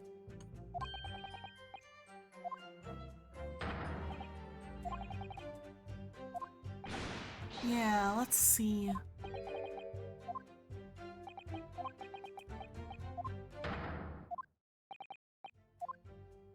I mean, they were specifically here asking for any evidence that the tea was drinking quickly. We could try the teacups and see if that helps, but I'm not sure if that's going to do it. I have a save. We could try. It's early in the trial. Let's find our footing.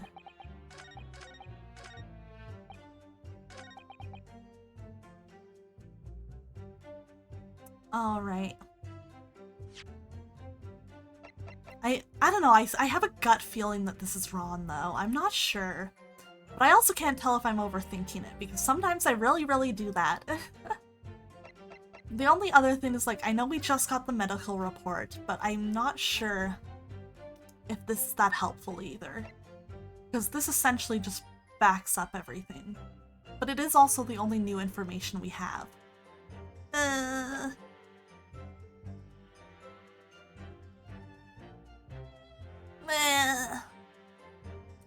But this, like, the thing that's getting me here is this implies that he would not have been poisoned until about 1 o'clock a.m., which is apparently quite a while after Natsume-san left. And personally, I think it's weird to assume that this guy would have left his tea for that long. And, like, just to leave the room and assume your murder was go off. I don't fucking know. I don't know. I could look fucking stupid right now. That's the fun of Ace Attorney. Let's see. This does at least prove that one of them drank their tea quickly, though. Objection. That wasn't it. Hello, Aduro! How are you doing? Good to see you. Ace Attorney is a great series, I agree. That's why I'm really good at it. That's why I'm reloading.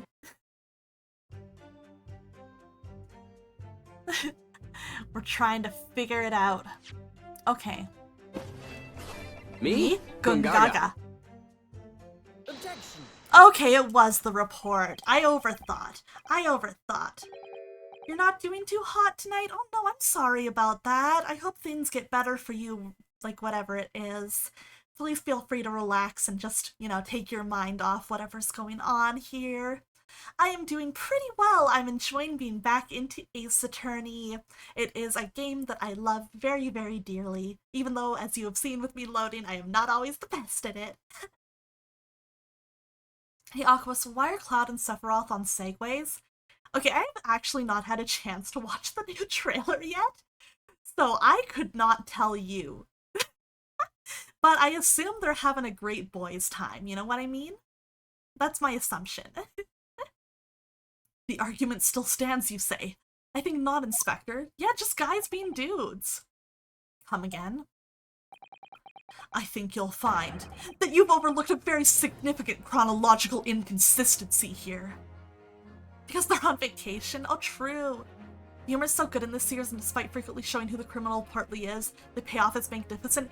Yeah, sometimes it's, like, less about figuring out who done it, and more about, like, managing to, like, catch them in their own lies and call them out on it, and it's very, very satisfying. A chrono what? What are you on about? Tetsuya Nomura let them have fun for once? Good. According to this report, the victim must have consumed the poison at around 1:30 in the morning. And yet, the defendant, Mr. Natsume, left the victim's room at 11! Guys, Q, we are spinning that chessboard. Yes, that's right. There's more than 2 hours of missing time there. That clip in the trailers in Costa del Sol's, they're literally on vacation. Good for them! Ooh, you like Dual Destinies? Nice. Is our guy in the right okay? He's not. He's got a lot of anxiety. This is the second time he's been accused of murder in like 2 days, so he's really going through it.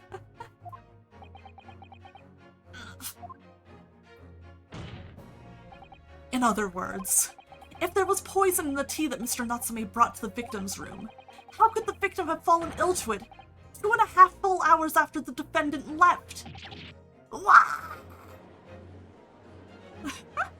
I love how they did the same animation.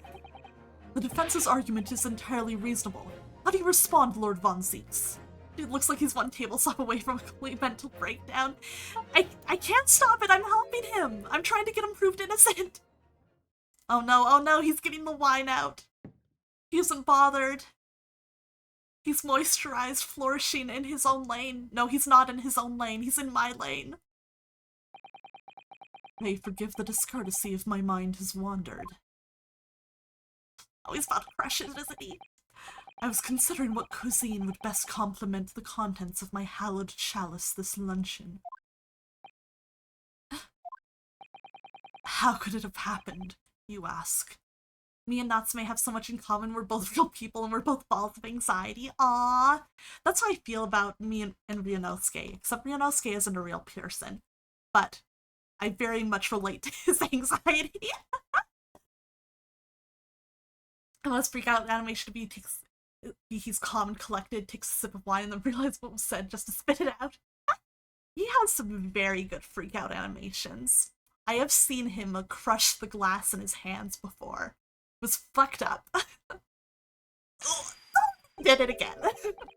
I do hate to shatter illusions, but my Nipponese friend appears to be chasing a phantom idea. A phantom? Is it so hard to imagine the victim drank his tea after the accused had left? Again, how much do you think this guy spends on his hallowed chalices? Yeah, they don't make themselves. Those have to be expensive. For example, at the time stated in the medical report. Yes, at around 1:30. Objection! With the wine in it, that's kind of baller as hell. You know, yeah, I respect it. Mr. Natsume brought the tea with him to drink together with his neighbor. And in Japan, there's a well-known saying. Drink tea while it's hot! Objection! Oh, Estinian. And in my country, there's an even more apt saying. There is nothing more refreshing than cold tea. I think you just made that up, bitch. The point is, if there was such a long gap, and not a single drop of wine staining into his gloves, Fonzie smelled different. Hey, J-Bomb! How are you doing? Yes, it's Ivan Seeks from the front page of Pretentious Pauldron magazine. That's his secret. He's illiterate. He means hollow. I love the idea that Von Zieks is secretly illiterate. That would be so fucking funny, honestly. The point is, if there was such a long gap, there may be other ways to explain how the victim came to be poisoned. Other possibilities! What sort of possibilities, Counsel? He got the munchies for something poisoned. Well, for example, the man could have had another visitor. It wouldn't be the weirdest twist in this series, true. Another visitor. That's a very bold association, my learned friend. From someone who has nothing to substantiate it. Or the victim could have taken the poison of his own volition. You suggest this may have been a suicide counsel. Objection! Yeah, just for fun. You never know. He's poor, he's a failing actor, maybe he was on the brink. Mr. Shamspeare has categorically denied suicide. The idea can and must be discounted. Objection! I mean, for fun! But he could be lying. Who would eat something containing poison of their own accord? Everyone side-eyes Phoenix. I still can't believe Phoenix did that. When I first got to that part in that trial, I was like, oh, he didn't. I was so mad at him, I wanted to shake him. Ace Attorney's wild.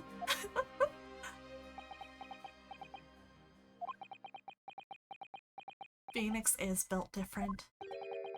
Is something wrong, Lord Von Zeeks? I was listening to the sound of the carriage pulling up outside the courtroom. Pray, forgive the discourtesy. The rabbit is in my room! I didn't hear him! He's on my bed! Give me a minute. Sorrel, how did you get in here? Oh god, I'm gonna have to lure you out with treats!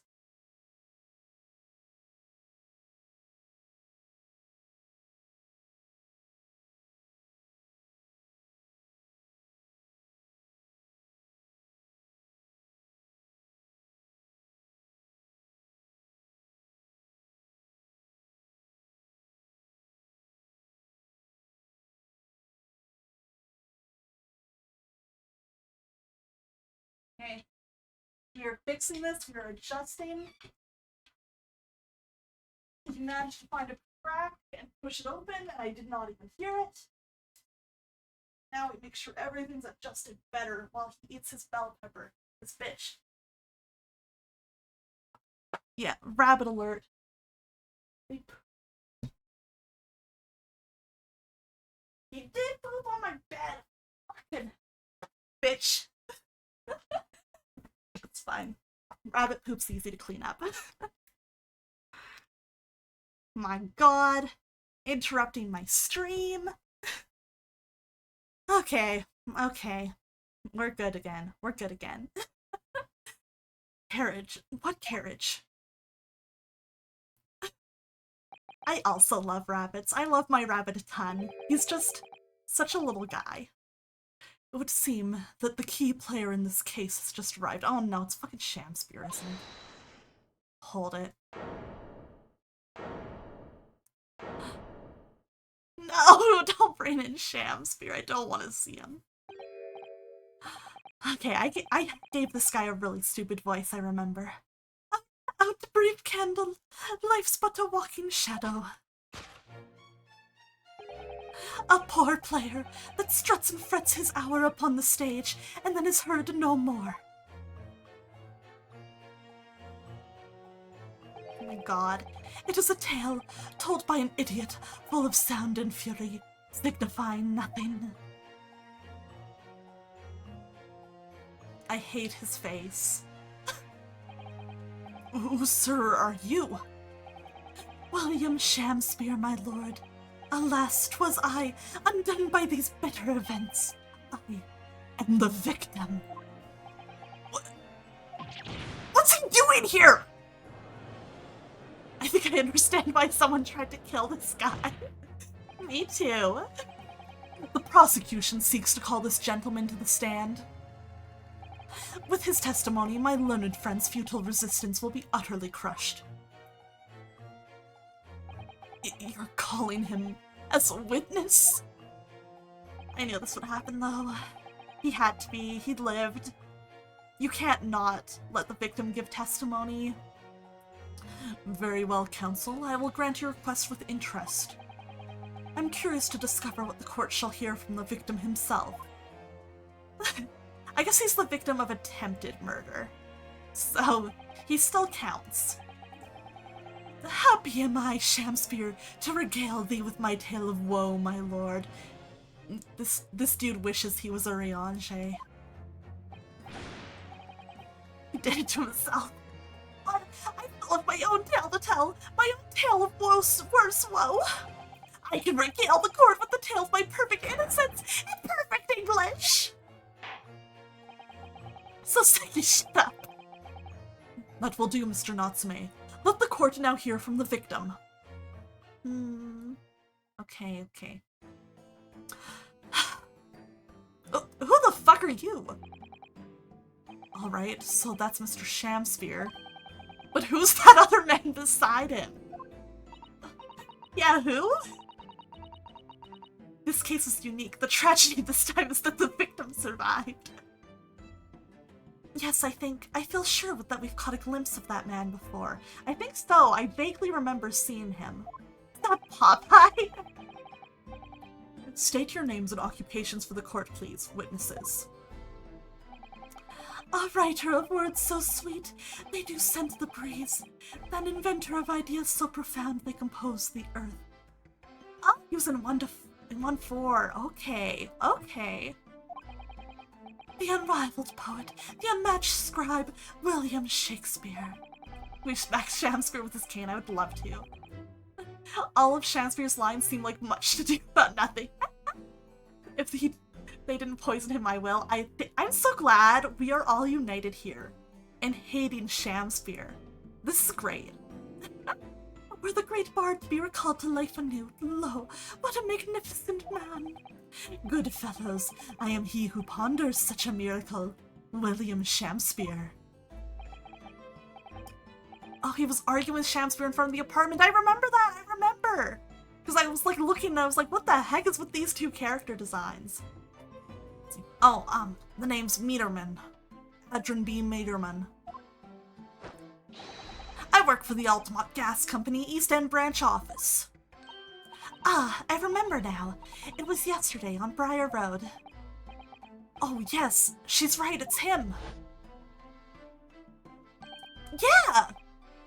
Oh, what's this? What's that man doing over there? He looks like he's trying to see into Soseki-san's lodgings. Is something wrong, Mr. Naruhodo? Excuse me, could we have a word?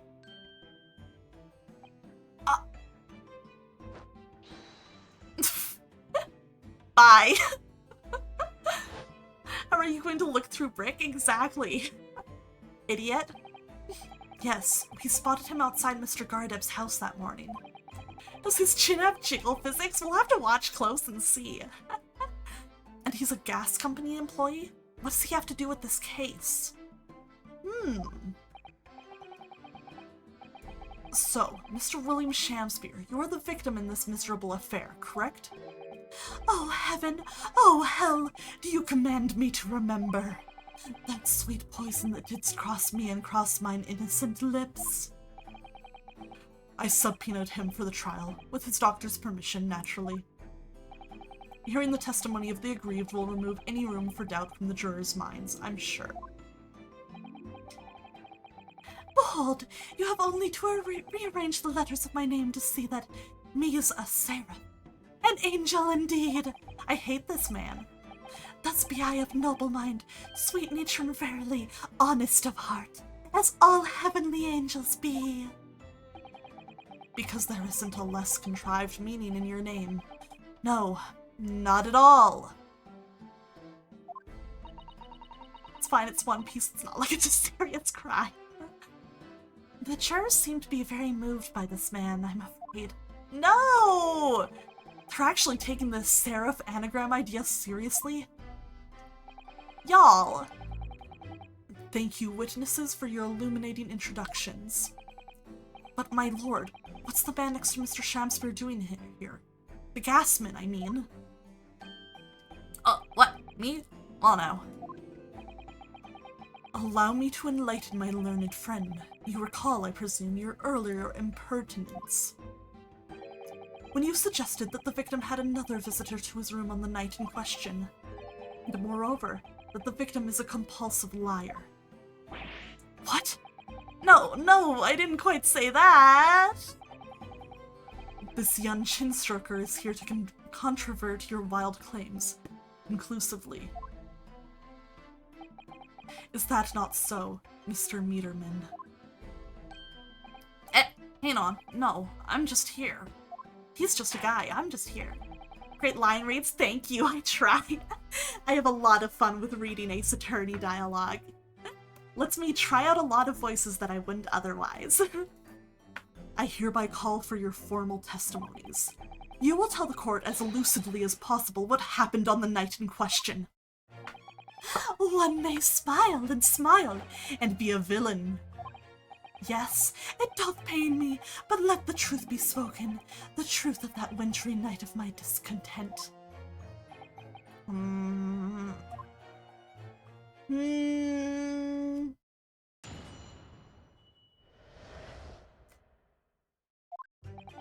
The snow lay about. My neighbor did come within an evening, bearing a gift of tea. But merry, bitter was his drink, and when he left I did fall prostrate on my table. 'Twas the tea alone did pass my lips that late hour, naught else. I was outside this bloke's window in the freezing cold all night, keeping an eye on his room. Why? No one else visited his room but that short little round-backed Eastern fella. Yeah, I hate this guy. Shamsphere fucking sucks so bad, like Jesus. Wait, what did you say? You were keeping an eye on Mr. Shamsphere's room all night? It sounds normal. That's right. Of course, the bloke's window's all but blocked up, isn't it? But there's a little gap in the bricks where you can see into the room. Why? Why were you doing this? So I spent the night trying to keep my teeth from chattering as I peered in through that. Why? The question is, sir, why? Oh, now, that's because he's on my list. I like characters whose whole gimmick is saying a whole lot of nothing. It can be extremely funny and entertaining, but like, this dude is annoying. I think it's like the attitude, you know? Just his stupid smug face. What a piece of work is a man. Wherefore wouldst thou not stare in wonderment? What are you talking about? This buzzing busybody hath not part in this play. I pray thee, pay him no heed. Make no more ado about his tedious words. That sounds like I should pay a lot of attention to what this guy has to say.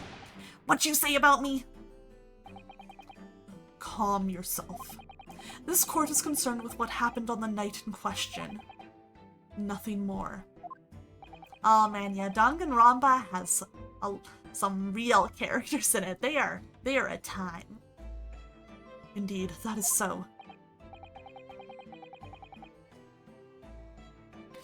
And, as the testimony we have just heard clearly reveals, there was no one other than the accused present at the time who could have carried out this crime. Oh, rabble, rabble. They're discussing. Well, I believe this may be the final testimony of the trial. Now, counsel, the defense may proceed with the cross-examination. Yes, my lord. Oh boy, okay, we gotta do this. So, I'm gonna go first just over to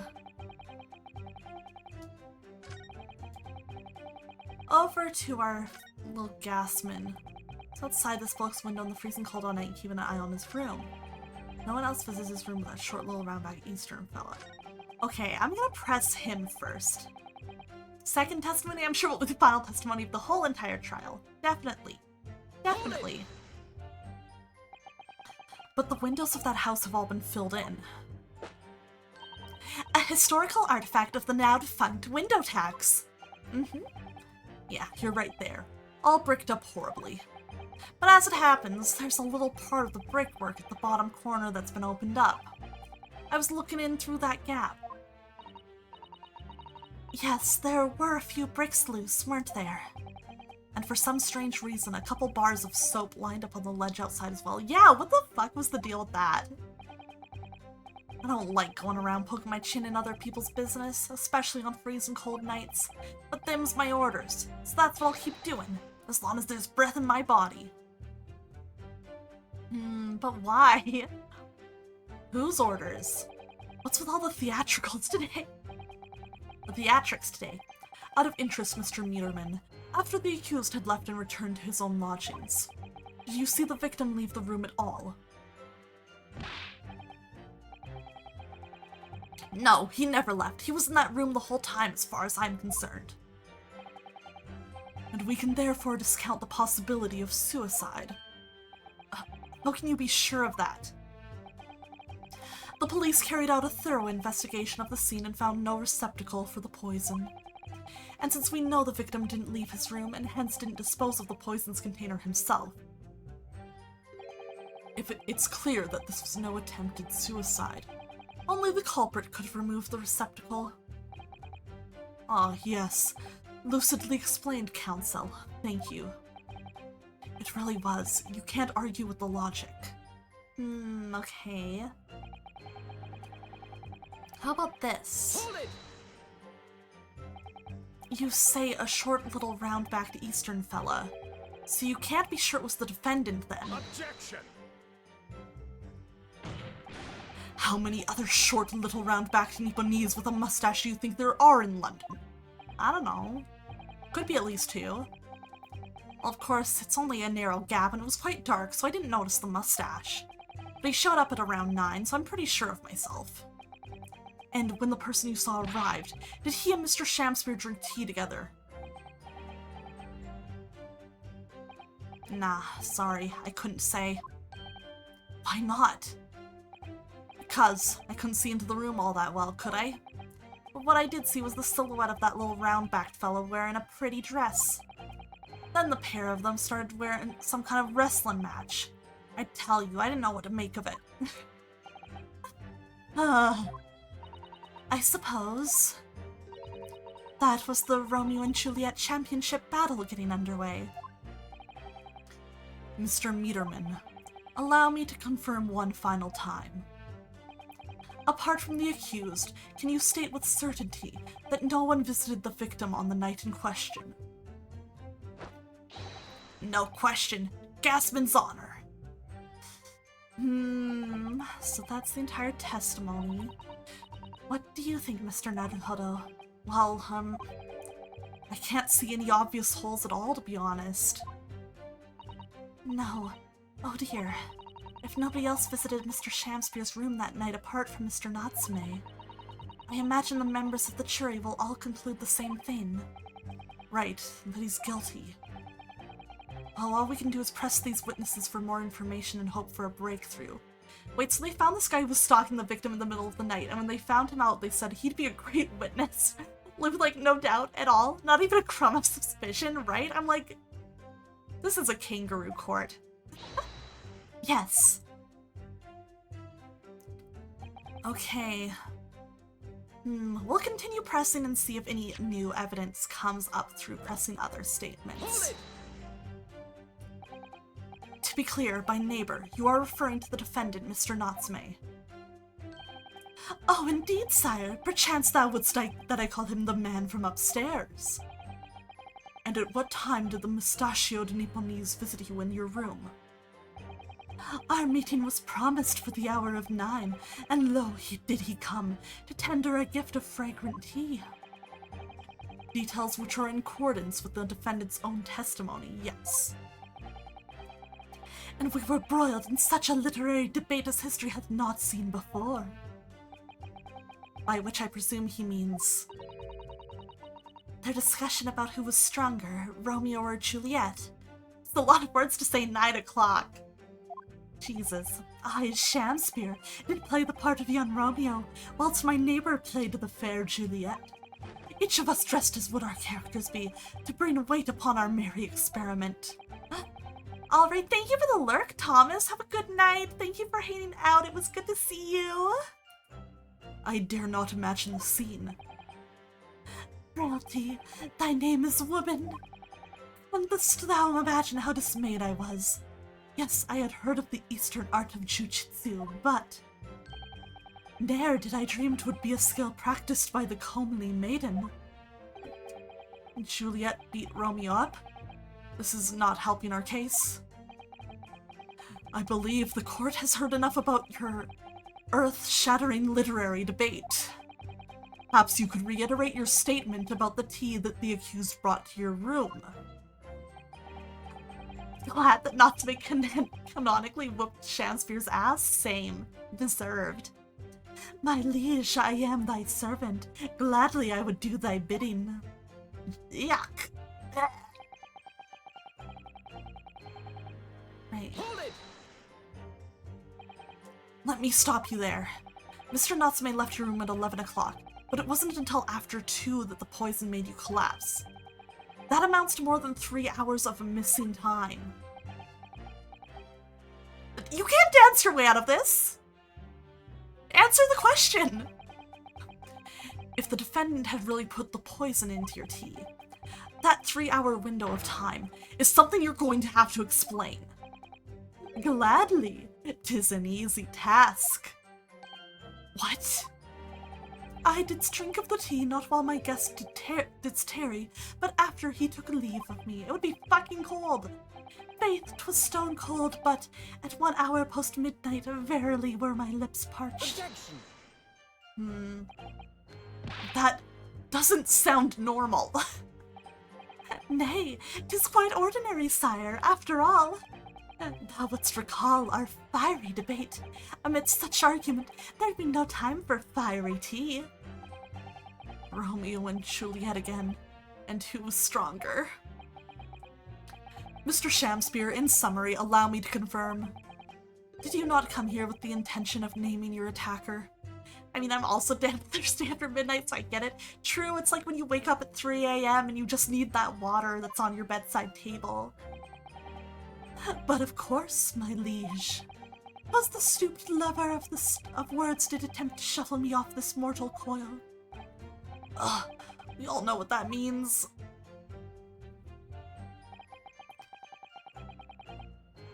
Hold it! So, you didn't have any kind of evening meal? Dinner? Supper? Ha! Fie on luxury, fie on gluttony. To eat thrice daily is but a waste of time. Sorry? I would that my belly were full, no more oft than the sun doth rise. Why is he doing this? I hate looking at this. Well, most heroic eating habits, I must say. Night and day I do fill my hours with learned study of the great bard and playwright. Just being normal? As the most normal girl on earth, I have to say that this is not normal. Hence is it that there doth not in my chamber be than the costumes of mine art. That would appear to be the case, as even a rodent was found starved to death in your room. Now that I think of it, it's not just food that was conspicuously missing from that room, was it? I don't recall seeing a single play or script anywhere. For I have devoured them all. What the fuck? You've eaten them? Every word be within my skull. Didst thou imagine otherwise? Right. That wasn't misleading at all. Now, could you turn around, do you think? Which brings us to the conclusion that the only way the poison could have passed the victim's lips is in the tea. Hold it! Who? Soseki, maybe? Oh. You? Think he literally just can't afford food? I think so too. My lord! Goodness me, yes, Mr. Foreman? I've kept my mouth shut and listened up to now, but this has gone on long enough. Are you all with me? Oh no, jury time. Yes! Are we to understand that you ladies and gentlemen of the jury are in agreement with one another? That you've reached a unanimous decision? Too right we have. Are you all with me? Yes! Wait, no! The defense is in the middle of a cross-examination! To be honest, I was holding out a bit of hope for you, young man. Especially after you identified those few hours that followed the accused leaving the victim's room. Yes, the 3 missing hours, as you put it. But in the end, what difference do they make?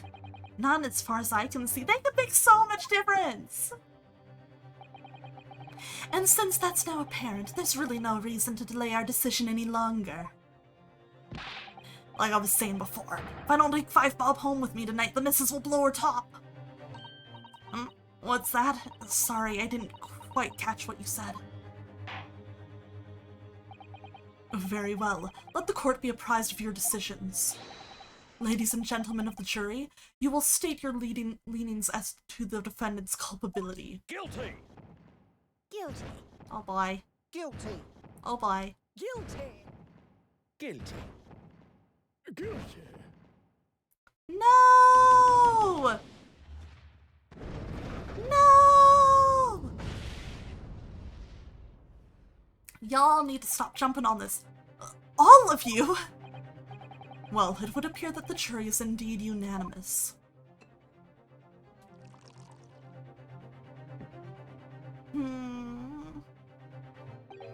So, this time at least it seems justice will be done. All's well that ends well, as they say. This calls for a toast, I feel. It's Naruto! No! To the guilty being punished. Ugh. Wah! Me too, Ryunosuke. Get up, Mr. Naruhodo, please! The trial isn't over yet. Same thing when I finish digging the local watering hole. What do you mean, Miss Susato? What about the information I found in this encyclopedia of British law I have? The obscure right that belongs to the defense in these situations. Remember?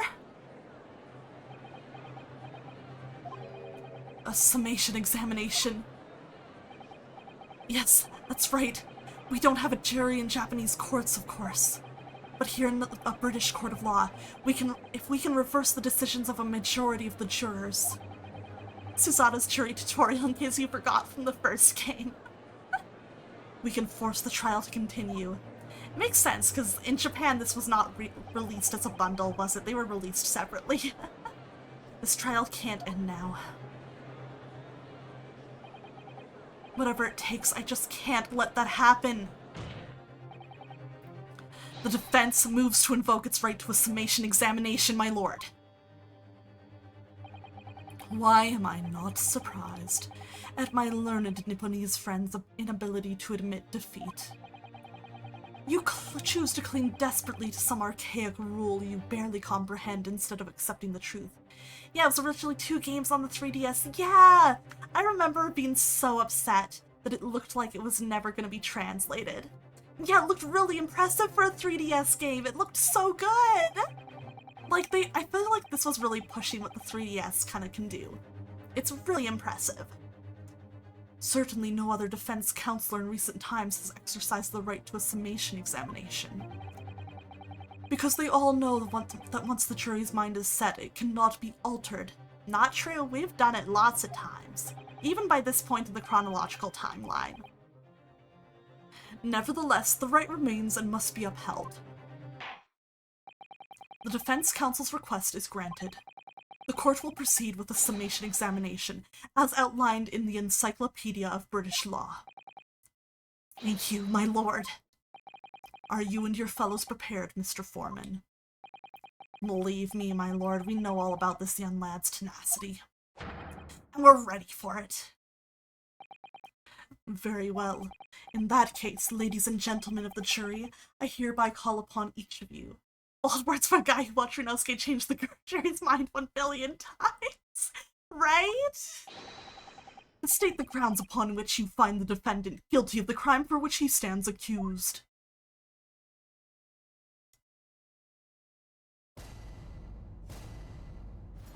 Alright. Let's do it. If I recall right, this is about pitting the jury's reasons against one another. The victim may not be well off, but he's a nobleman and straight up. There's no reason to doubt the man. What? Fuck off. Classist. Well, I do declare the good gentleman has no reason to lie.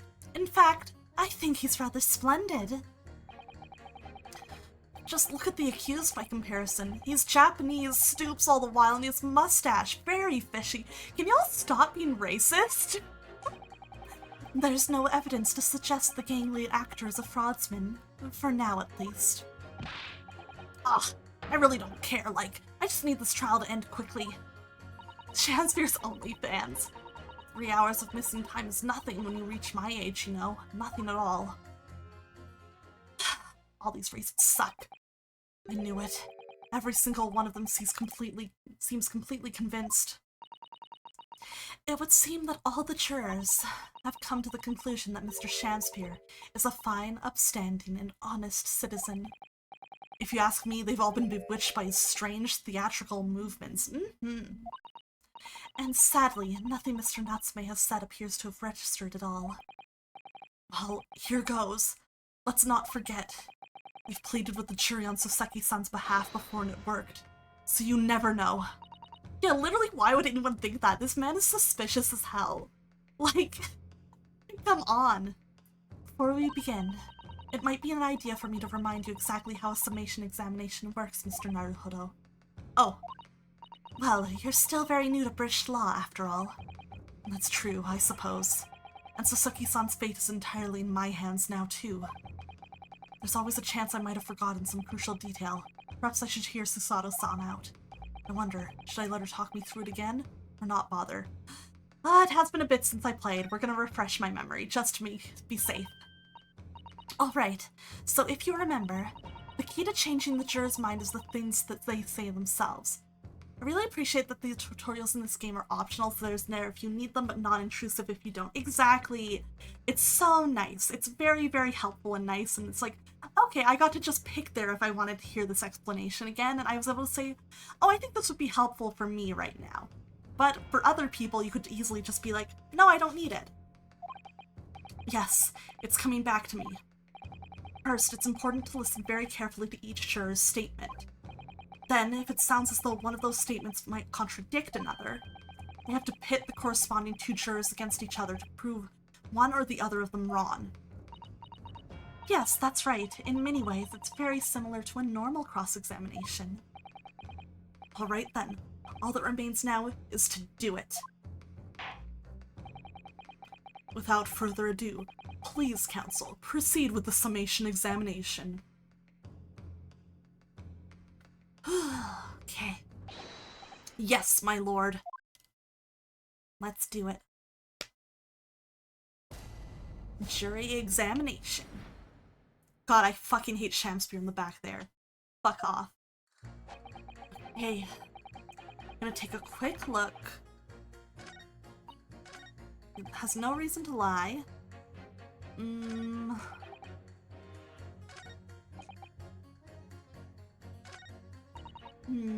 Okay. I'm gonna press these, just to double check. Let's go. Hold it! Well, there are plenty of people in London who seem noble but poor. Couldn't some of them also be liars? I've no doubt about it. Like that shaky client of yours, for example. Absolutely not. Mr. Natsume is no liar. Look, the point is, the only thing that passed the victim's lips that night was the Japanese man's tea. When you take that gasman's testimony into account as well, the truth couldn't be any clearer. Well, that's alarmingly logical. But let me be frank here. I'm a gentleman with gentleman's value. If it turns out the old Shakespearean chum is a rotten liar after all, I'd gladly change my decision about the defendant. And I'm sure my fellow gentlemen on the jury would do the same. Isn't that right? Well, yes, perhaps. Though I don't see it happening. What's that? Utterly gent on the end here, you know. We'll have to speak up. Look, I really don't care about all this nonsense. I just need this trial to be over. How many gentlemen do we actually have on the jury, then? Not many. Alright, sir.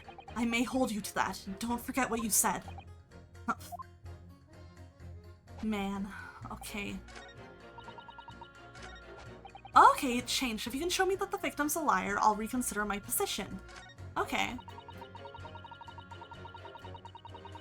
Hold it! Are you saying you believe the man to be trustworthy because he's rather splendid? No, that's not what I said. The point is, the man is the victim here. What reason would he have to lie? And yes, he is rather splendid. So you say yet again? Meanwhile, the man who stands accused behaves so suspiciously, it's exhausting to look at him. I'm afraid he's not splendid at all. Splendid logic there, madam. Thank you so much. Let's see. Okay, same as before. Hold it! No, not one of those things is a reason to find the man guilty. He is fishy. There's no point dancing around the fact. He's Japanese, he has a mustache, and he stoops. You see, you arrive at the conclusion in just 3 steps. 3 steps. Like a waltz, in fact. You know, the more I think about it, the more this trial seems like a dance. You seem to be several steps ahead of yourself, though, and you're on the wrong foot. No, there's nothing but circumstantial evidence here. There's no actual proof of the defendant's guilt. Yeah, this jury is mad racist. Like, it makes sense for the setting, and it's very much an intentional theme. The fact that, like, you know, these Japanese characters come to Britain, especially in this time period, and deal with this. But every time I'm still like, what the fuck? You can't... That's not okay. But the victim's version of events is backed up by what the big-chinned man next to him says, isn't it? 1, he saw the Japanese man there. 2, he saw no one else. And 3, he saw the Japanese man there. Oh, that's another 3 steps. All this really does seem more like a waltz, doesn't it? Right. And the prosecution will waltz its way to victory if I let you speak much more. Okay. What about you? Hold it! A fraudsman? What do you mean by that, madam?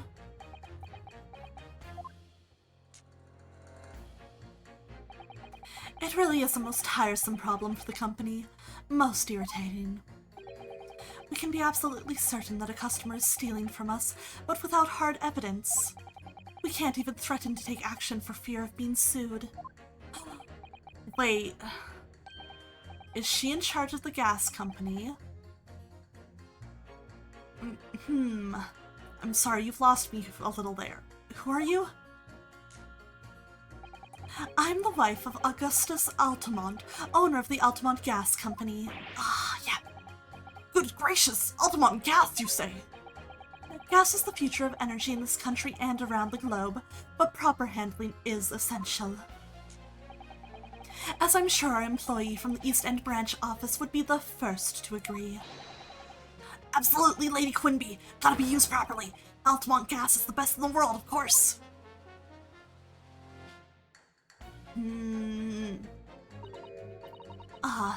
I think we may have solved the mystery of the bow from earlier, Mr. Naruhodo. Or the bow from earlier, Mr. Naruhodo. Right, he bowed into turns to his employer's wife, did he? So, would I be right in assuming low battery? What the heck? That the reason Mr. Meterman was watching what Mr. Shamsphere was up to in his room. I'm afraid that there's no end to the lengths the population of the East End will go to in order to steal our gas. So I really have no choice when the company identifies somebody as a possible fraudsman. But to dispatch a worker to watch the suspect day and night. We're very thorough in our investigations. These two have V-theme. I noticed that. I should have said it because earlier when he did a certain animation where you bent over and you could really see a striped bag, I looked at him and I was like, he kind of looks like a bee. Wonder what that's about. And now I'm like, you're so right, she is a queen bee. That's so cool. That's very fun theming. So you mean Mr. Shamsphere is... I wouldn't come out and say it in public. But you can finish that sentence with a grubby little gas thief. You have noticed the public gallery in here, have you? Hello, Anna. Thank you for the thirsty redeem and the posture check. Alright, have a little drink. Make sure I am sitting up straight. How are you doing tonight? Good to see you, Autumn. The eye of man hath not heard, the ear of man hath not seen. Faith, wouldst thou wound me with thy words, were I to let them penetrate the skin? Wow, random coincidence that someone with a bone to pick with the victim is a member of the jury. What are the odds? Oh, that umbrella's on the nose with the bee stripes. Yeah, it's really good. And even the tip of the umbrella makes it look like it's a stinger at the end. I like that. But seraphs hear not insults, only choirs of angel and song. We may not have evidence yet, but my workers won't stop buzzing around you until they find it. And when they do, you'll find yourself blasted back to your angelic heights in an Altamont gas explosion. Whoa! Whoa! Girl! So Mr. Shamspear has been stealing gas. I wonder, juror number 4, if you wouldn't mind adding that information to your statement? My pleasure. Was it the bit about ripping the theatre apart you enjoyed? A little before the part about abject violence, if it's not too much trouble. I like your style, lady. You know what? Yeah, I respect her. Anybody who hates Shamspear is a friend of mine. Yes, of course. This could be it. This could shift the balance. I think so, too. All right. All right.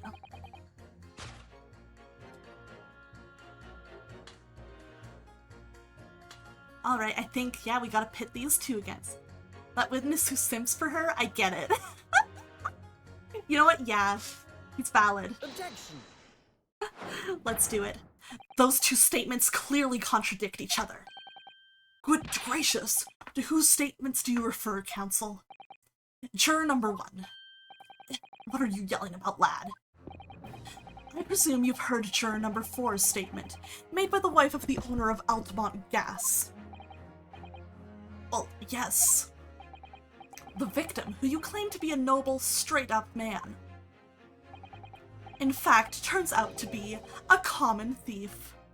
Have a good sleep, Swamp Bro. Thanks for hanging out. I'll see you later. Have fun with your kangaroo court with sincerity. I will. Thank you. So the good lady says, but there's no evidence, is there?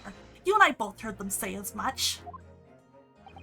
It's true, we don't have evidence as such, just yet. But the claims aren't baseless, you know. What? You heard me. Seeing as his operation has already been compromised. I would suggest that the court hears testimony from our East End branch office employee over there. Let him speak, let him speak. I'll do whatever you say, my lady. Gasman's honor.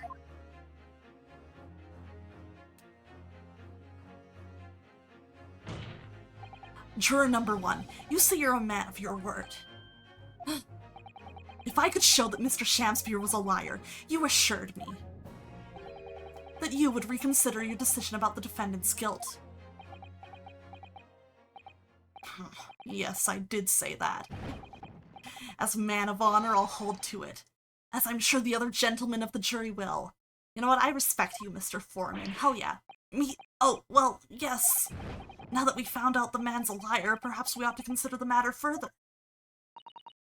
Well, if I'm perfectly honest, I haven't heard half of what you've all been saying. So if this means you'll recap a few points, that would suit me down to the ground.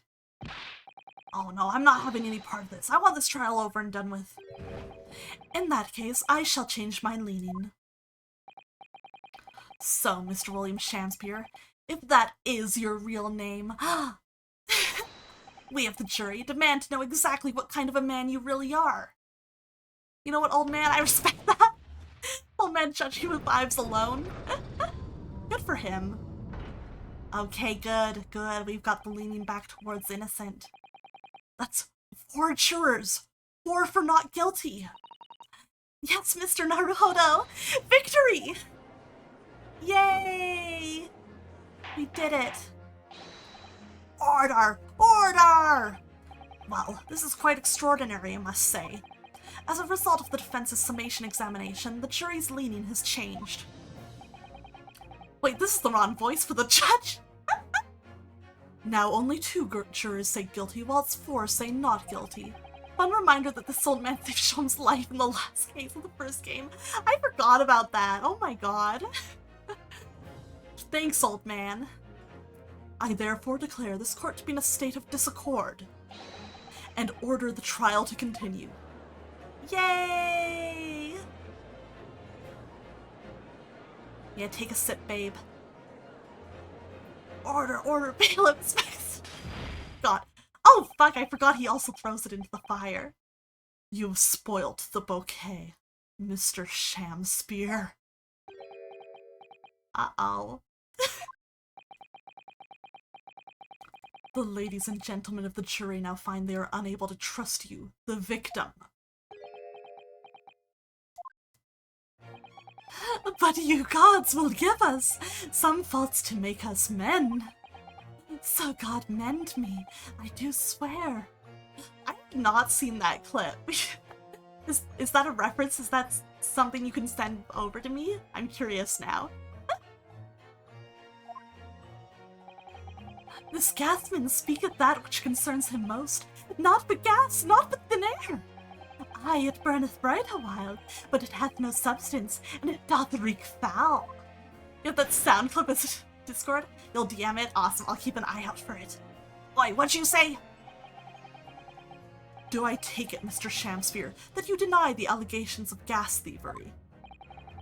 Most heartily, my lord. Hast thou forgot? I am a seraph, an angel, noble of mind, sweet of nature, and verily, honest of heart. Fuck this guy. Oh, you flowery-mouthed pompous beanpole, just because I haven't got the evidence yet. Mr. Shamspear. If, in fact, you are not noble of mind, sweet of nature, or honest of heart, if you are a liar, then your testimony should have no sway in this courtroom.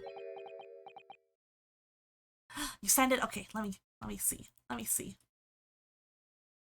Oh my god. Okay, let's grab this. Let's grab this. Let's take a look. Let's take a little look. Whoop.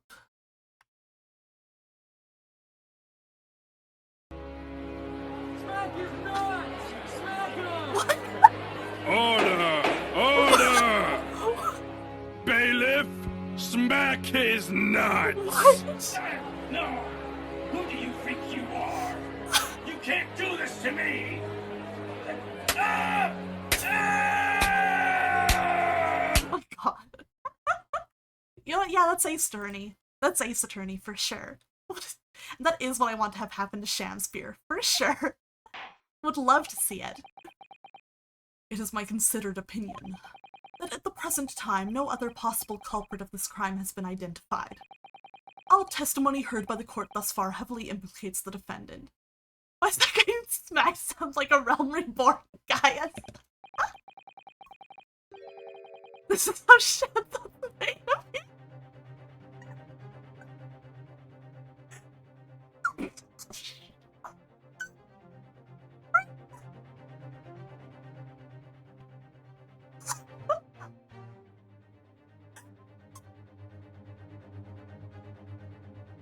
Okay, I need to calm down so I can read this. Oh my god, you guys are too funny. How do you come up with this stuff? In short, it would not be unreasonable at this stage for me to rule on the case. Oh no. However, in light of the fact that the jury has expressed concern about the fidelity of this witness, I believe it would be inappropriate for this court not to pursue the point further. Objection! I assure you, my lord, that would be a waste of the court's time. The gas in this case are unrelated. Juror number 4. Yes?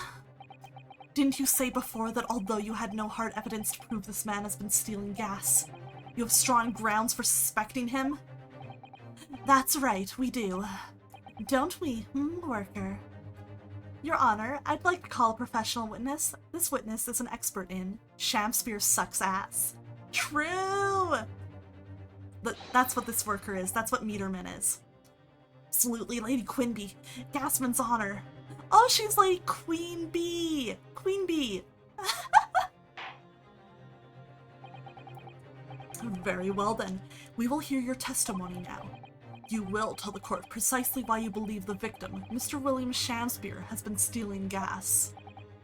I love Ace Attorney name puns. They're so good. If I may, my lord. Go ahead, madam.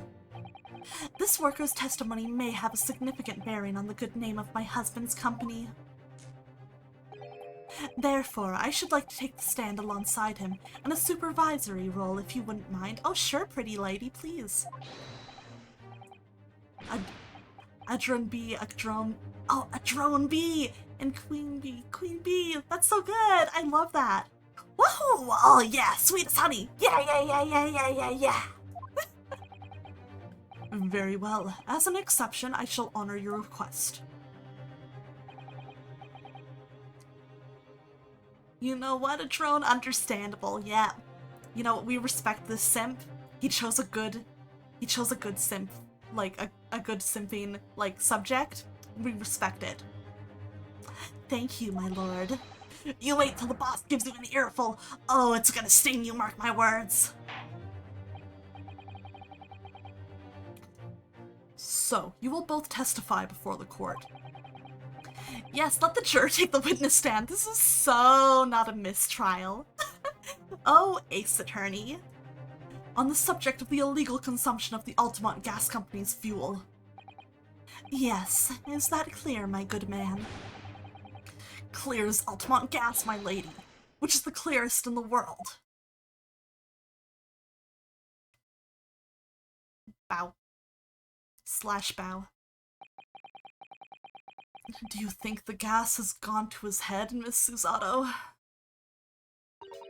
I think the man is just a very dedicated employee, Mr. Naruhodo.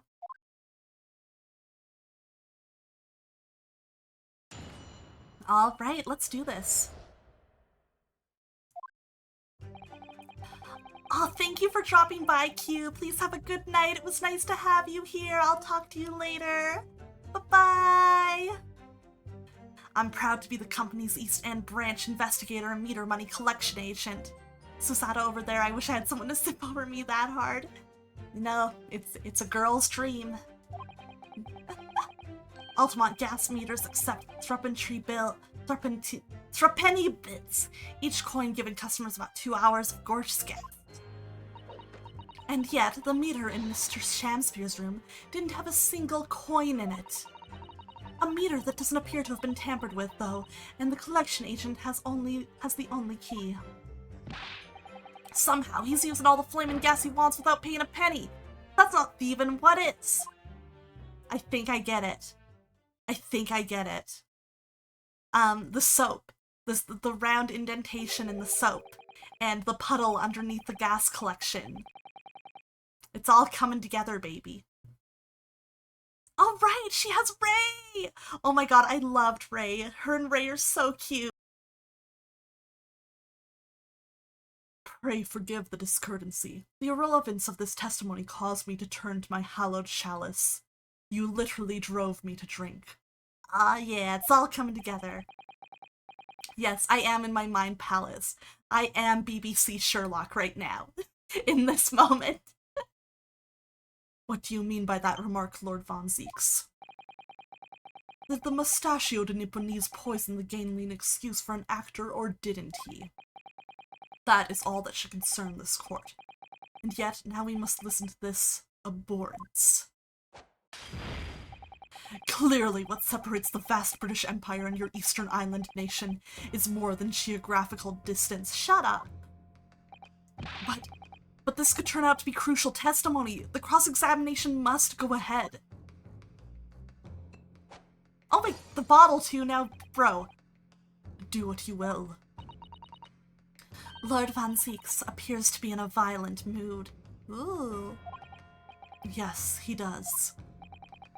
An attempted poisoning and an incidence of gas theft with no supporting evidence. I wish it was as funny as Van Zeeks, right? This man is on another level. It's true that they would appear completely unrelated at first glance. I wonder, the truth tends to be buried in the most unusual places. And the first step in uncovering it will be to establish just who and what this man really is. So true. Alright, let's go for it. I'm proud to be the company's leader. Alright, we read this. Hold it! Okay, let's press. So does that mean you enter people's houses in order to empty their gas meters? That I do. I have to try to catch people when they're in. Then I ask permission to come inside and do my business. Does that mean you've been into Mr. Natsume's room before, as well as that as Mr. Shamsphere? Well now, interesting you should bring that up, because I couldn't believe how little money was in his meter. I mean, how the pair of them survived the winter is beyond me, it really is. Knowing Mr. Natsume, he probably spends all his gas money on books, And when he's finished reading them, he probably burns them for war. That's so sad. You'll kindly reiterate your statement about the gas meters themselves, Mr. Meterman. Not much to say, really, but as you wish. Okay, that got a change in the line of testimony. Hold it! Oh no, it didn't. It's just moving on. It's the segue into the next part. So all London houses that have a gas supply are fitted with these gas meters, are they? They're the latest model, the height of technology. Sorrel, you cannot come in! Developed by our company, Altamont Gas. And anyone who uses our gas will have one of these meters in their property, yeah. So if a 3-pence coin gives 2 hours of gas, most people would use about 3 coins in a night? A bit more than that, usually. If they have both gas lights and a gas stove, that is. Thinking about it, Saseki-san doesn't have a fireplace in that room of his, does he? Some people still choose to use candles, of course, and only have gas for heating. Ah, yes, I do remember seeing candles in Mr. Natsume's room, actually. And how does the money in the meter get back to you at the gas company? Every 3 days, gasmen like me visit properties on the gas supply and empty the meters of coins. I must say, the design and manufacture of the new meter cost the company an awful lot of money.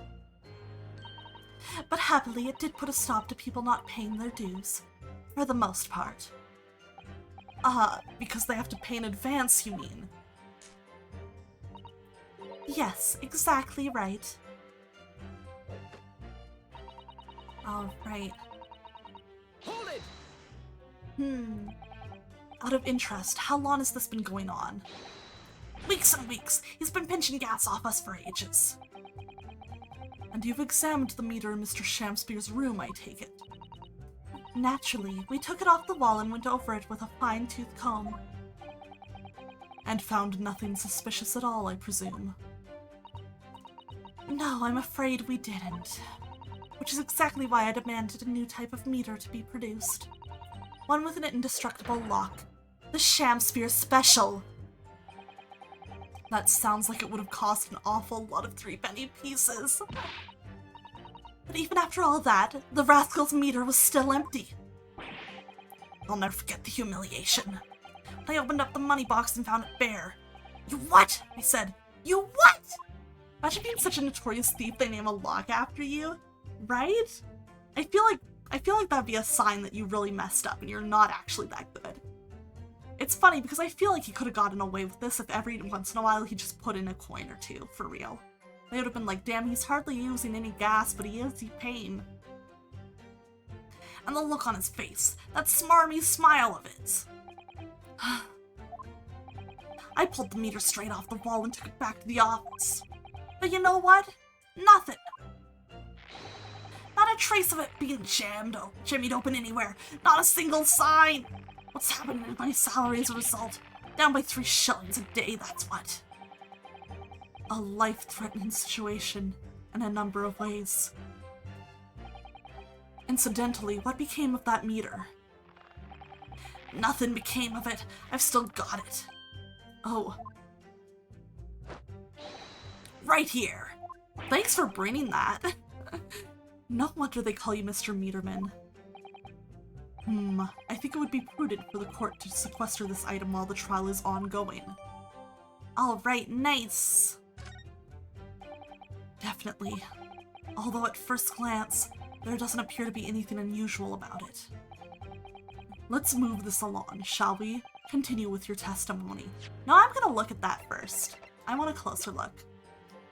Dispenses gas for a set time after a coin is inserted. It sports a very strong lock developed especially with Mr. Shamsphere in mind.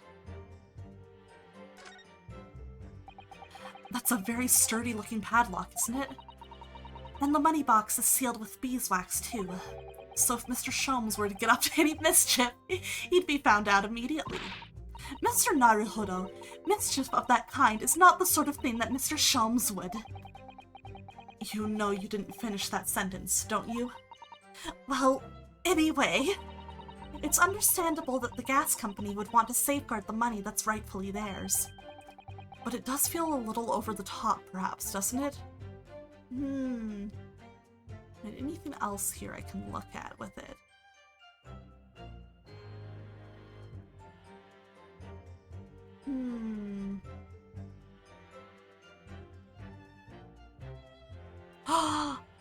Y'all, how'd you miss this? Oh, have you spotted something, Mr. Naruhodo? Just here. There's a little hole. Do you see? Goodness, you're right. I wouldn't have noticed. It's not a very neat hole, is it? Not specially made, I say. So, you think it might have been opened up by Mr. Shamspeare? Possibly. It seems the people at Altamont Gas must have missed it. Well, it certainly seems to go all the way through to the inside. Yes, but there's no way a coin could fit through there. That's true, but even so, it seems more than a little suspicious.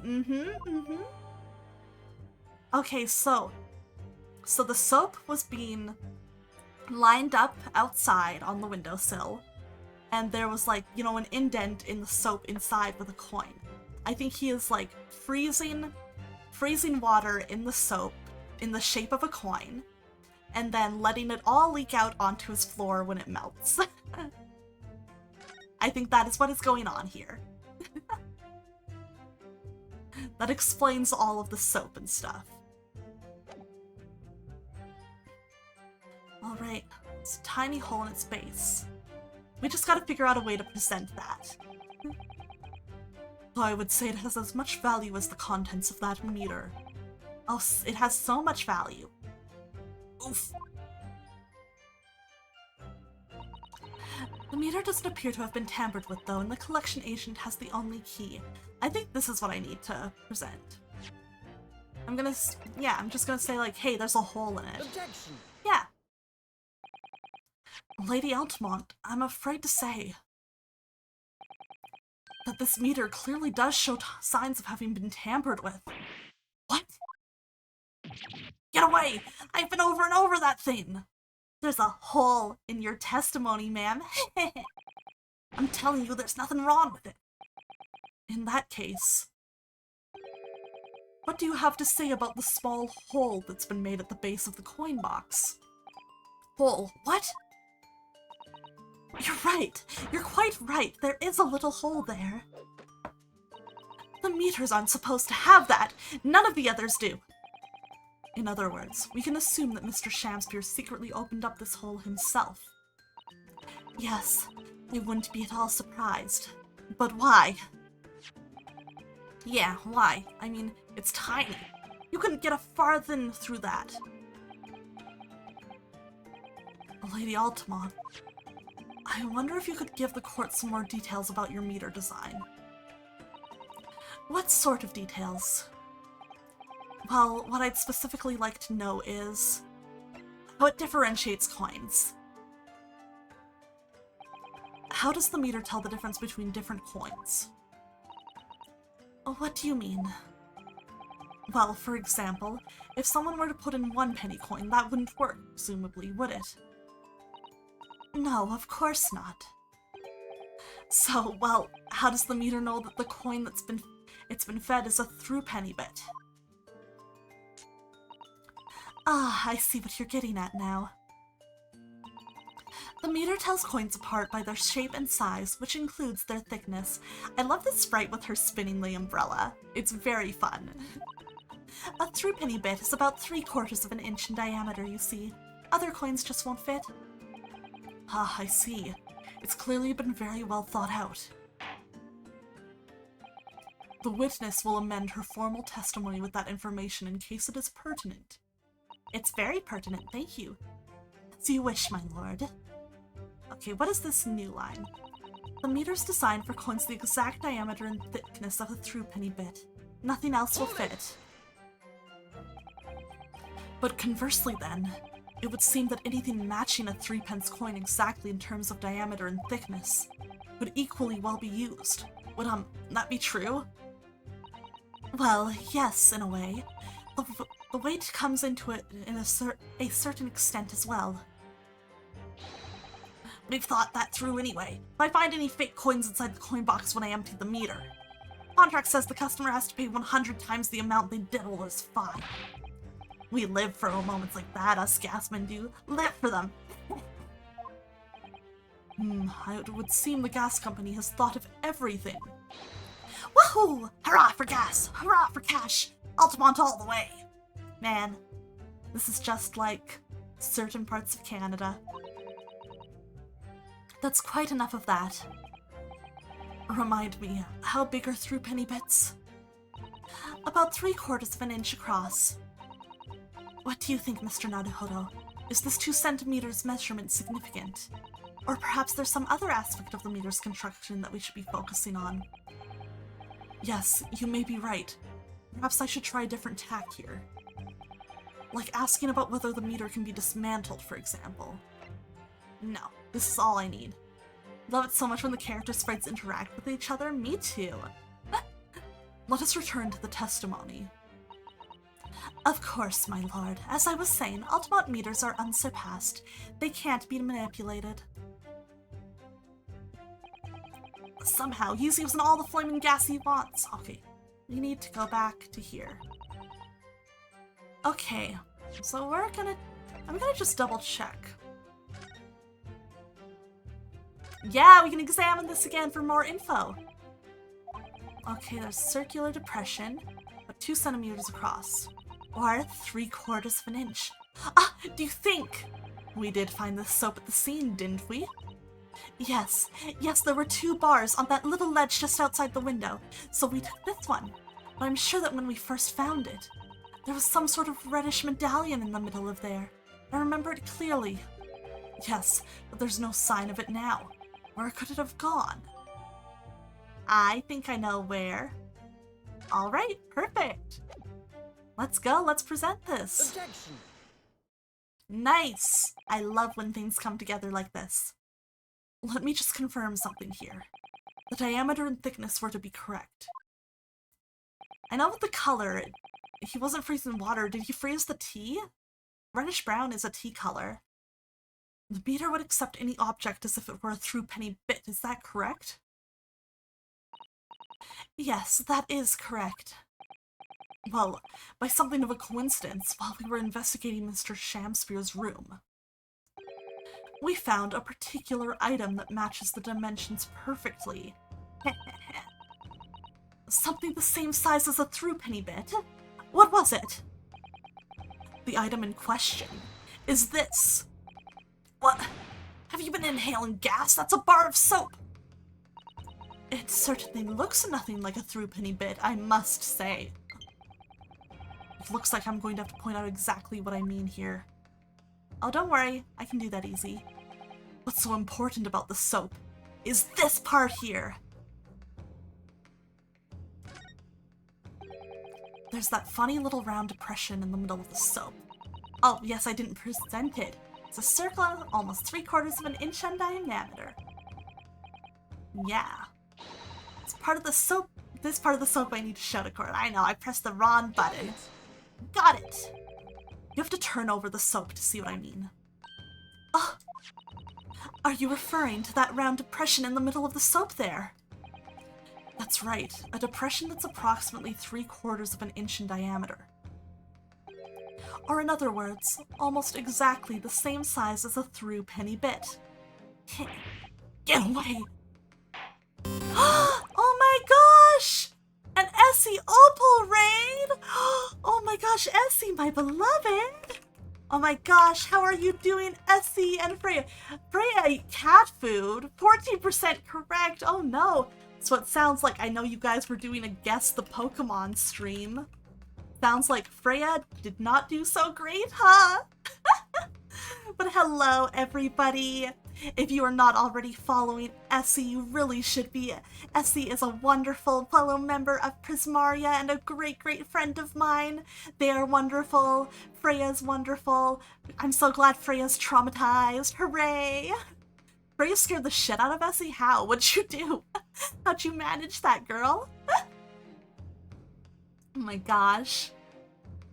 So, let's see. So Freya got 14 right. So that means she gets $28 towards a meal of her choice, right? That's not bad. She burst into... What the fuck, Freya? Why would you do that? That's so weird. Why would you do that? What the heck? Essie owes you $28 like Kermit owes Jenna marbles? Oh my god, you're Jenna marbles and Essie is Kermit. Oh my, you have to wash your mouth after you ate. Why did you eat cat food? Why did you eat cat food?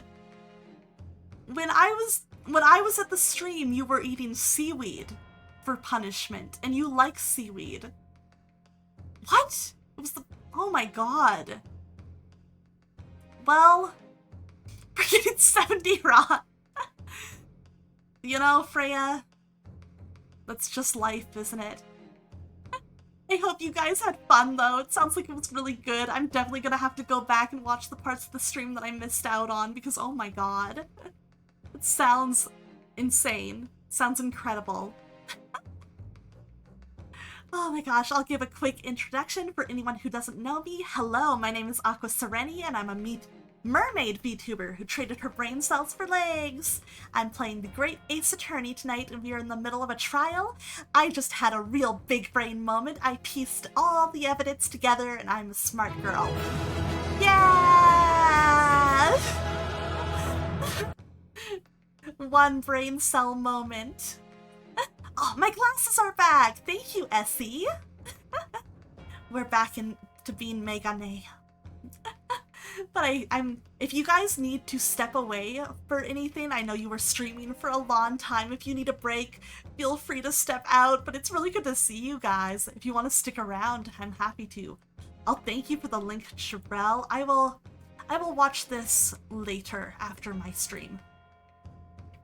Yes. Oh my god, Freya, there's a clown here and you'd love him. Oh my god, we need to show you. We need to show you your man. Alright, I gotta progress so that the clown can maybe come on screen. Does anyone here have present in their possession a threepenny bit? Quickly now, hand over your coins, ladies and gentlemen. And the clown is a criminal. It's her favorite type of clown. It sounds rather like a highway robbery, doesn't it? The clown's been stealing gas. Thanks to a kind member in the public gallery, I have here a threepenny bit. All clowns are criminals, true. Now, to see if it fits. My word, it couldn't be more snug. Yes, as I suspected. This, without a doubt, is a vital clue to explain how the Altamont Gas Company is being defrauded. Well, I don't believe it. Oh, he threw it into fire again, bro. So, your assertion amounts to what? Oh, and it's the guy who's voiced by Estinian. He's here for you, Essie. Yeah, it's Von Six. Estinian VA. We need to get a voice line out of him. That some inferior bar of soap has a tentative connection to the theft of gas. Don't remind you? Yes, I will remind you. Yes. The depression in the soap was clearly made by a threepenny bit. I must concur at least that pushing a coin with some force into a poor quality bar of soap such as this is a remarkably simple way of replicating the coin's shape. And then you could use, well, some melted wax or something to pour into the mold. You could make fake coins in no time.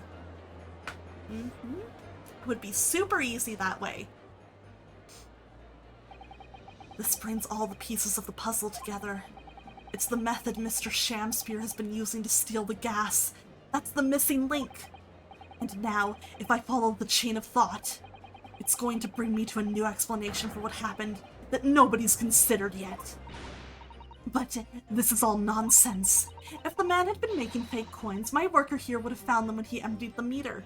What if they were made of liquid? He was keeping the soap outside, he froze it, he took the ice out, put them in the meter, and then it melts and drips out of the hole he made on the bottom. Easy.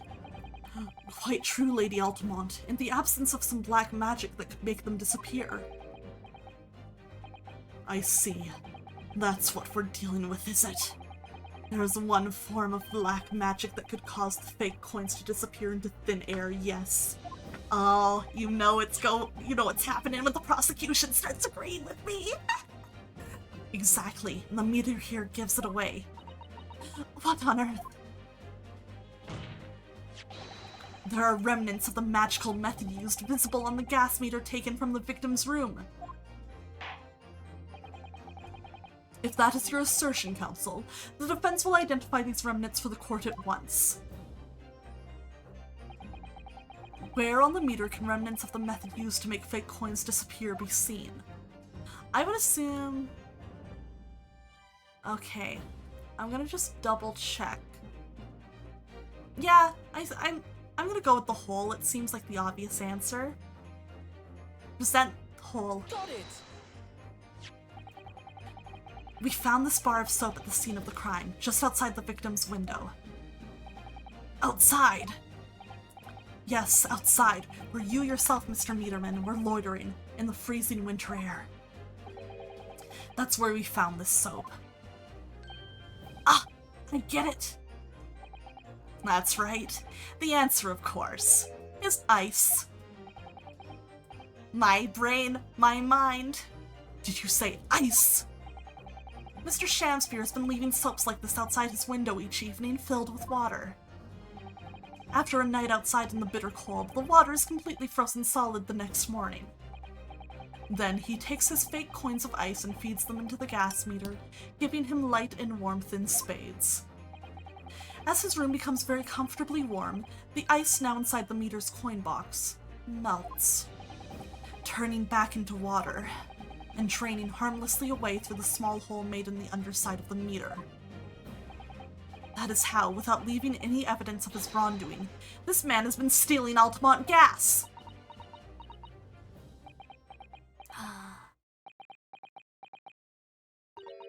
Just like that, so simply. Is he trying to make us look like idiots? He's been fooling us all with some bars of soap and some water. That's right, madam. Yeah, honestly, it is a smart trick. Like, I don't think I would have thought of that. To be fair, I don't think stealing would normally occur to me either, but... Oh my god. Don't believe it. It can't be true. Do you have any idea how much money we've spent to develop that new meter? And now you have the audacity to suggest that a bit of some soap and some water can render it totally useless. I'm fairly sure I didn't design it. I mean, yeah, I guess true if you're poor and cold. Man, evidence. Sorry. I want evidence. If you're going to stand there and tell me our meters are rubbish, I want to see proof. She's very good at enforcing accountability, isn't she?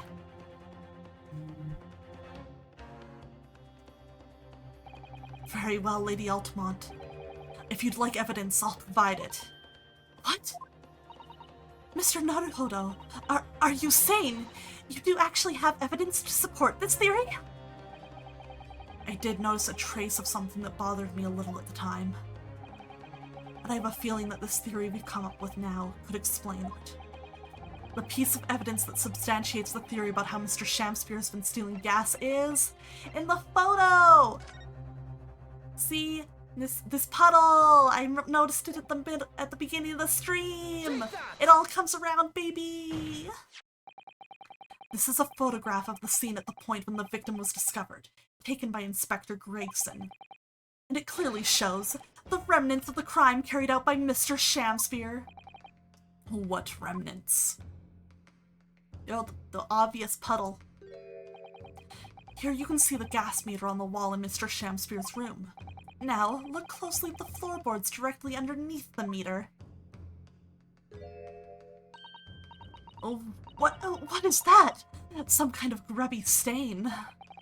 Almost certainly, if it's a water stain resulting from the liquid that drained out of the hole made in the meter. Ah! If one coin gives around 2 hours of gas usage, and the occupant was heating his room in all his waking hours, we can't imagine that he would have used around 10 of his fake coins each day. The melting ice inside the meter's coin box would have been dripping out almost constantly, leaving a stain on the floor. Man could not even get a bucket to catch it. Something really funny to me about these photographs of the past being in color, while the photographs in the original trilogy are all black and white. Yeah, that is really funny. This is awful. And there's further evidence too. It's funny because I did not think that about the photo thing, but you're totally right. Mr. Shakespeare slumped over his table, apparently having consumed strychnine. And right there next to him is a bar of soap, broken in half. Right, that was soap! You're right. It would appear to me then, Counsel, that the man was eating the soap. Oh.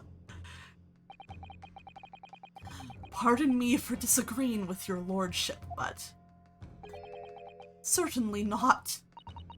He didn't beat about the bush there, did he?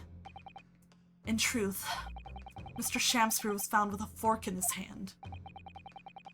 The meal of soap is sounding increasingly likely, Lord Fonzie.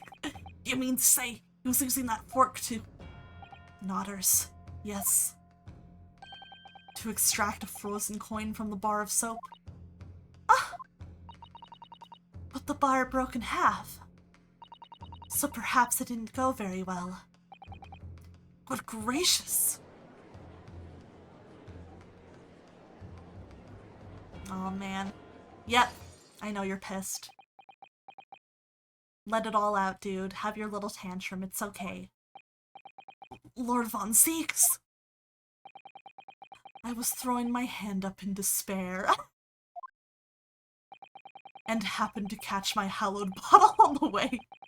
Pray forgive my maladroit mistake. Von Zeeks, what is wrong with you? I love you. What is the meaning of this counsel? Allow me to pose my learned friend a question. What exactly did you establish with your most recent cross-examination? That the clown's a fucking liar? Well... that Mr. William Shakespeare is a liar and a thief. In other words, that his testimony is unreliable. I really want to see Shakespeare's face. They talk about his funky little plan. Yeah, I'm like, what is he doing as he listens to this?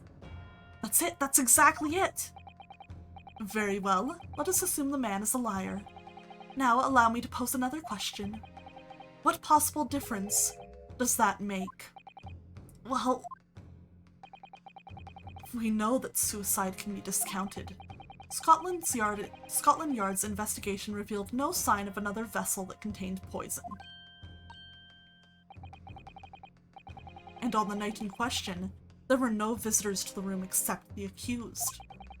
The young gasman's testimony, which we have no reason to doubt, has confirmed that. Furthermore, the only possible way the poison could have entered the victim's body is via the tea. The court has seen no evidence whatsoever that suggests otherwise. Man. In Japanese, his name is William Pendency, with pendency being a pun on pendency with mage crook. So his name is William Badman. I love that. That's so funny. Just like, this guy is a criminal. Even if William Shakespeare is the liar you claim him to be, these facts have been objectively established. There's no escaping it. Therefore, in light of these facts, the prosecution calls for immediate adjudication. You... What? No! Order! Order! Well, counsel, how does the defense respond? Mr. Naruto! Please get up! Yes, he's a thief, still got poisoned, though. What was the point of that last cross-examination? Did it actually get us anywhere? Or did it make no difference at all, like Lord Von Zieks is saying? Oh, well, I didn't mean to hit that, but we're gonna raise an objection. Why not? No, this isn't over. The defense will not rest. Yeah, I feel like that's the right choice. What?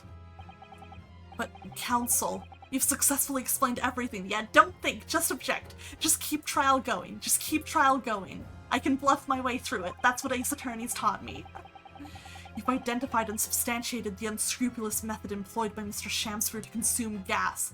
And so the way he's put it makes it sound like just the way he's using the verb consume. I got like a mental image of Shamsphere like drinking the gas. Anyways, what more is there to discuss? Lord Von Zieks just highlighted 3 facts in order to make his point. But contrary to what he would have the court believe, not all of them have been objectively established at all. What are you trying to say, my Nipponese friend? At least one of those so-called facts is an assumption, made due to a lack of evidence. But the situation has changed now, following the cross-examination of the latest witnesses to take the stand. Don't be absurd. What is this nonsense? Yes, when you bring everything we've learned so far together and consider it as a whole, it's clear. There's a question that we now need to reconsider, namely...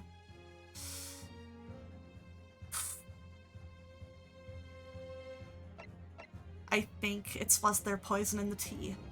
This is the most pressing question. This is what everything hinges on. We need to see if there's any way we can return to this and discredit this. Okay. Yes, okay, my health disappeared. I was stressed. I was so worried. Oh, the tension in my body from, like, picking that. Oh, I love Ace Attorney. We've all been led to believe that the strychnine poison that afflicted Mr. Shamsphere was in the tea brought to him by Mr. Natsume. But that's conjecture at best. Estinian voice line! There he is! Estinian spotted! Woo! Let's fucking go, girls. The victim has testified that nothing else passed his lips that night. There is no other possibility. You can't, Mana! You can't! Estinian is here. He's here for you. You know, Cosmo's gone. Estinian's here. It's just like when Grahatia went to sleep in the Crystal Tower, and for years you've just had Estinian. You have to accept it. Estinian is real, I don't believe it. I'm so sorry, Mana. Estinian's real. He's gonna manifest in your house, and you'll have to play Final Fantasy XIV with him, just like in the commercials. I'm sorry, I needed revenge for how sad you made me before about Kazuma. I needed my revenge. And since there was no trace of tea left at the scene, it couldn't be tested for traces of the poison. Objection! Objection! No, you can't say sad things about Kazuma! This is not Estinian time! This is Estinian time! I'm fucking losing it. As I said, the situation has changed. Because in fact, some of Mr. Natsume's tea was left at the scene. On the other cup. And a particular piece of evidence proves Objection. it. More Estinian spotted! A ludicrous claim. The Scotland Yard detectives investigated the scene exhaustively. Mana, why would you say that? That's fucked up. What evidence are you suggesting they missed? I was so upset by that I forgot to read his last line. A ludicrous claim. Scotland Yard detectives investigated the scene exhaustively. The defense has made a bold claim indeed. Fight or flight mode right now. We're enemies in this moment. Friends to enemies. Very well, counsel. Present your proof. What evidence from the scene of the crime can tell us about the nature of the defendant's tea? Take that! Right, take these cups. What exactly is this piece of evidence supposed to reveal about Mr. Natsume's tea, counsel? Well, I suspect it may, possibly, be related to the tea in some small way if we dig deep enough. Then you will be digging for a very long time indeed, my learned friend. Oh. Even at the bottom of the deepest chasm, you will find no sense in that. No, don't fucking take away my. No, fuck you! My reasoning makes sense. My reasoning makes sense. Oh, sometimes I wish I could disappear down a deep chasm to escape this deep sarcasm. Okay. Okay, are we gonna go with my idea that since there was a reddish coin in the soap, are we going to say that the puddle is tea now? You wish you could disappear into a deep chasm to escape a Stinian. He would Dragoon jump after you. He would just Dragoon jump down there with you. I'm gonna save to be safe though, because I was really confident in that last one. I totally thought the tea ring would count, but whatever, I guess. Take that!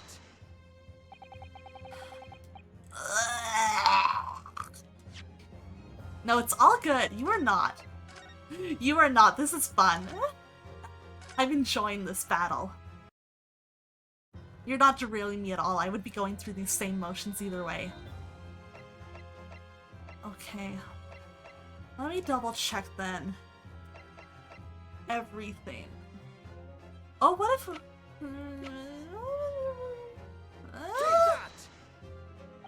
No, my line of thought there was very stupid. My line of thought there was very stupid. I'll try bringing up the soap first. Take that! Okay, I was right the first time. I just thought it would be more... I thought it would make more sense to present the part where where the liquid would be. I thought maybe it wouldn't make the most sense to be like, I promise I saw this color liquid there. Good gracious. The soap again? The same bar the victim used to fashion his coins of ice? Yes, that's right, my lord. It's just come back to me. Something about when we first found this bar of soap at the scene yesterday. First reel of Ace Attorney, the dumb answer is usually right. I know. One of these days I'll internalize that. It's more bars of soap. Soap? What are bars of soap doing lined up on a ledge outside the window? I'm quite certain that when we originally stumbled upon the bars of soap, there was actually a frozen coin in each bar. So you discovered the gas thief's coin factory. Fascinating. Nodders, in a way, yes, but there's more. The coins we found in the soap at the time weren't normal ice. There was something strange about them, you mean? Exactly. Something very obviously strange. They were red. The ice was red. No, you mean... That's right. It's obvious to me now. Aw man, he's also getting his one brain cell spinning. The fake coins in the soap were made from frozen tea. What? I would remind the court of a statement made by Mr. Natsume earlier in this trial. That evening, yes, I did take some freshly brewed tea with me when I visited Mr. Shamspeare's room as a gift. The public water pump outside always freezes at night, so I bought bottled water especially to make it. And isn't the result? Never will I touch tea again, never! Ah yes, I believe there had been a snowfall that day. It was particularly cold. Sadly, on such occasions, the poorly constructed water mains in the East End are prone to freezing. So on the night in question, Mr. Shamspeare, having no running water to use, was forced to use the tea brought by Mr. Natsume in order to make his fake coins. My word! That's why he left it there for so long. There were 2 bars of soap on the window ledge when my judicial assistant and I investigated the scene. That's right, and we only borrowed one of them. Which means that even as we speak, Some of the defendant's tea is still present at the scene of the crime. Frozen solid in a bar of soap outside Mr. Shamspeare's window. Extraordinary! Earlier today, Inspector Gregson informed the court that if even one drop of the tea remained, Scotland Yard would be able to analyze it for poison. Yeah, it sounds like he probably didn't. He probably just, left it in the cup until Soseki left and then, put it all into the bars of soap. How the fuck did he get poisoned, though? That's what I'm wondering now. As such, we are now in a position to prove or disprove what has until now been mere conjecture. By finding out for sure whether or not Mr. Natsume's tea actually contained strychnine at all. Oh. He's just toxic like that. So true. Oh, you smug Nipponese. My lord, we cannot do to the defendant the injustice of passing judgment now. The police should be dispatched to recover the remaining bar of soap from the scene at once, and the defense requests a thorough analysis of the frozen tea embedded in it, to determine whether or not it contains any poison. Do it. Give me those test results. Bailiff! Bailiff! Instruct these people to attend to the scene at once. Yes, my lord. Understood! Wahoo!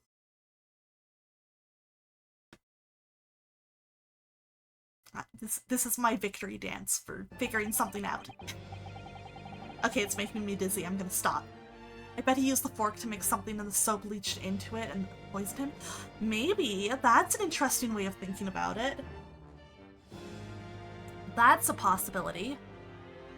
It would seem we have no choice but to suspend these proceedings for the time being. I trust you have no objection, Lord Von Zieks. None, my lord. Scotland Yard will recover the tea from the scene and carry out the requisite tests immediately.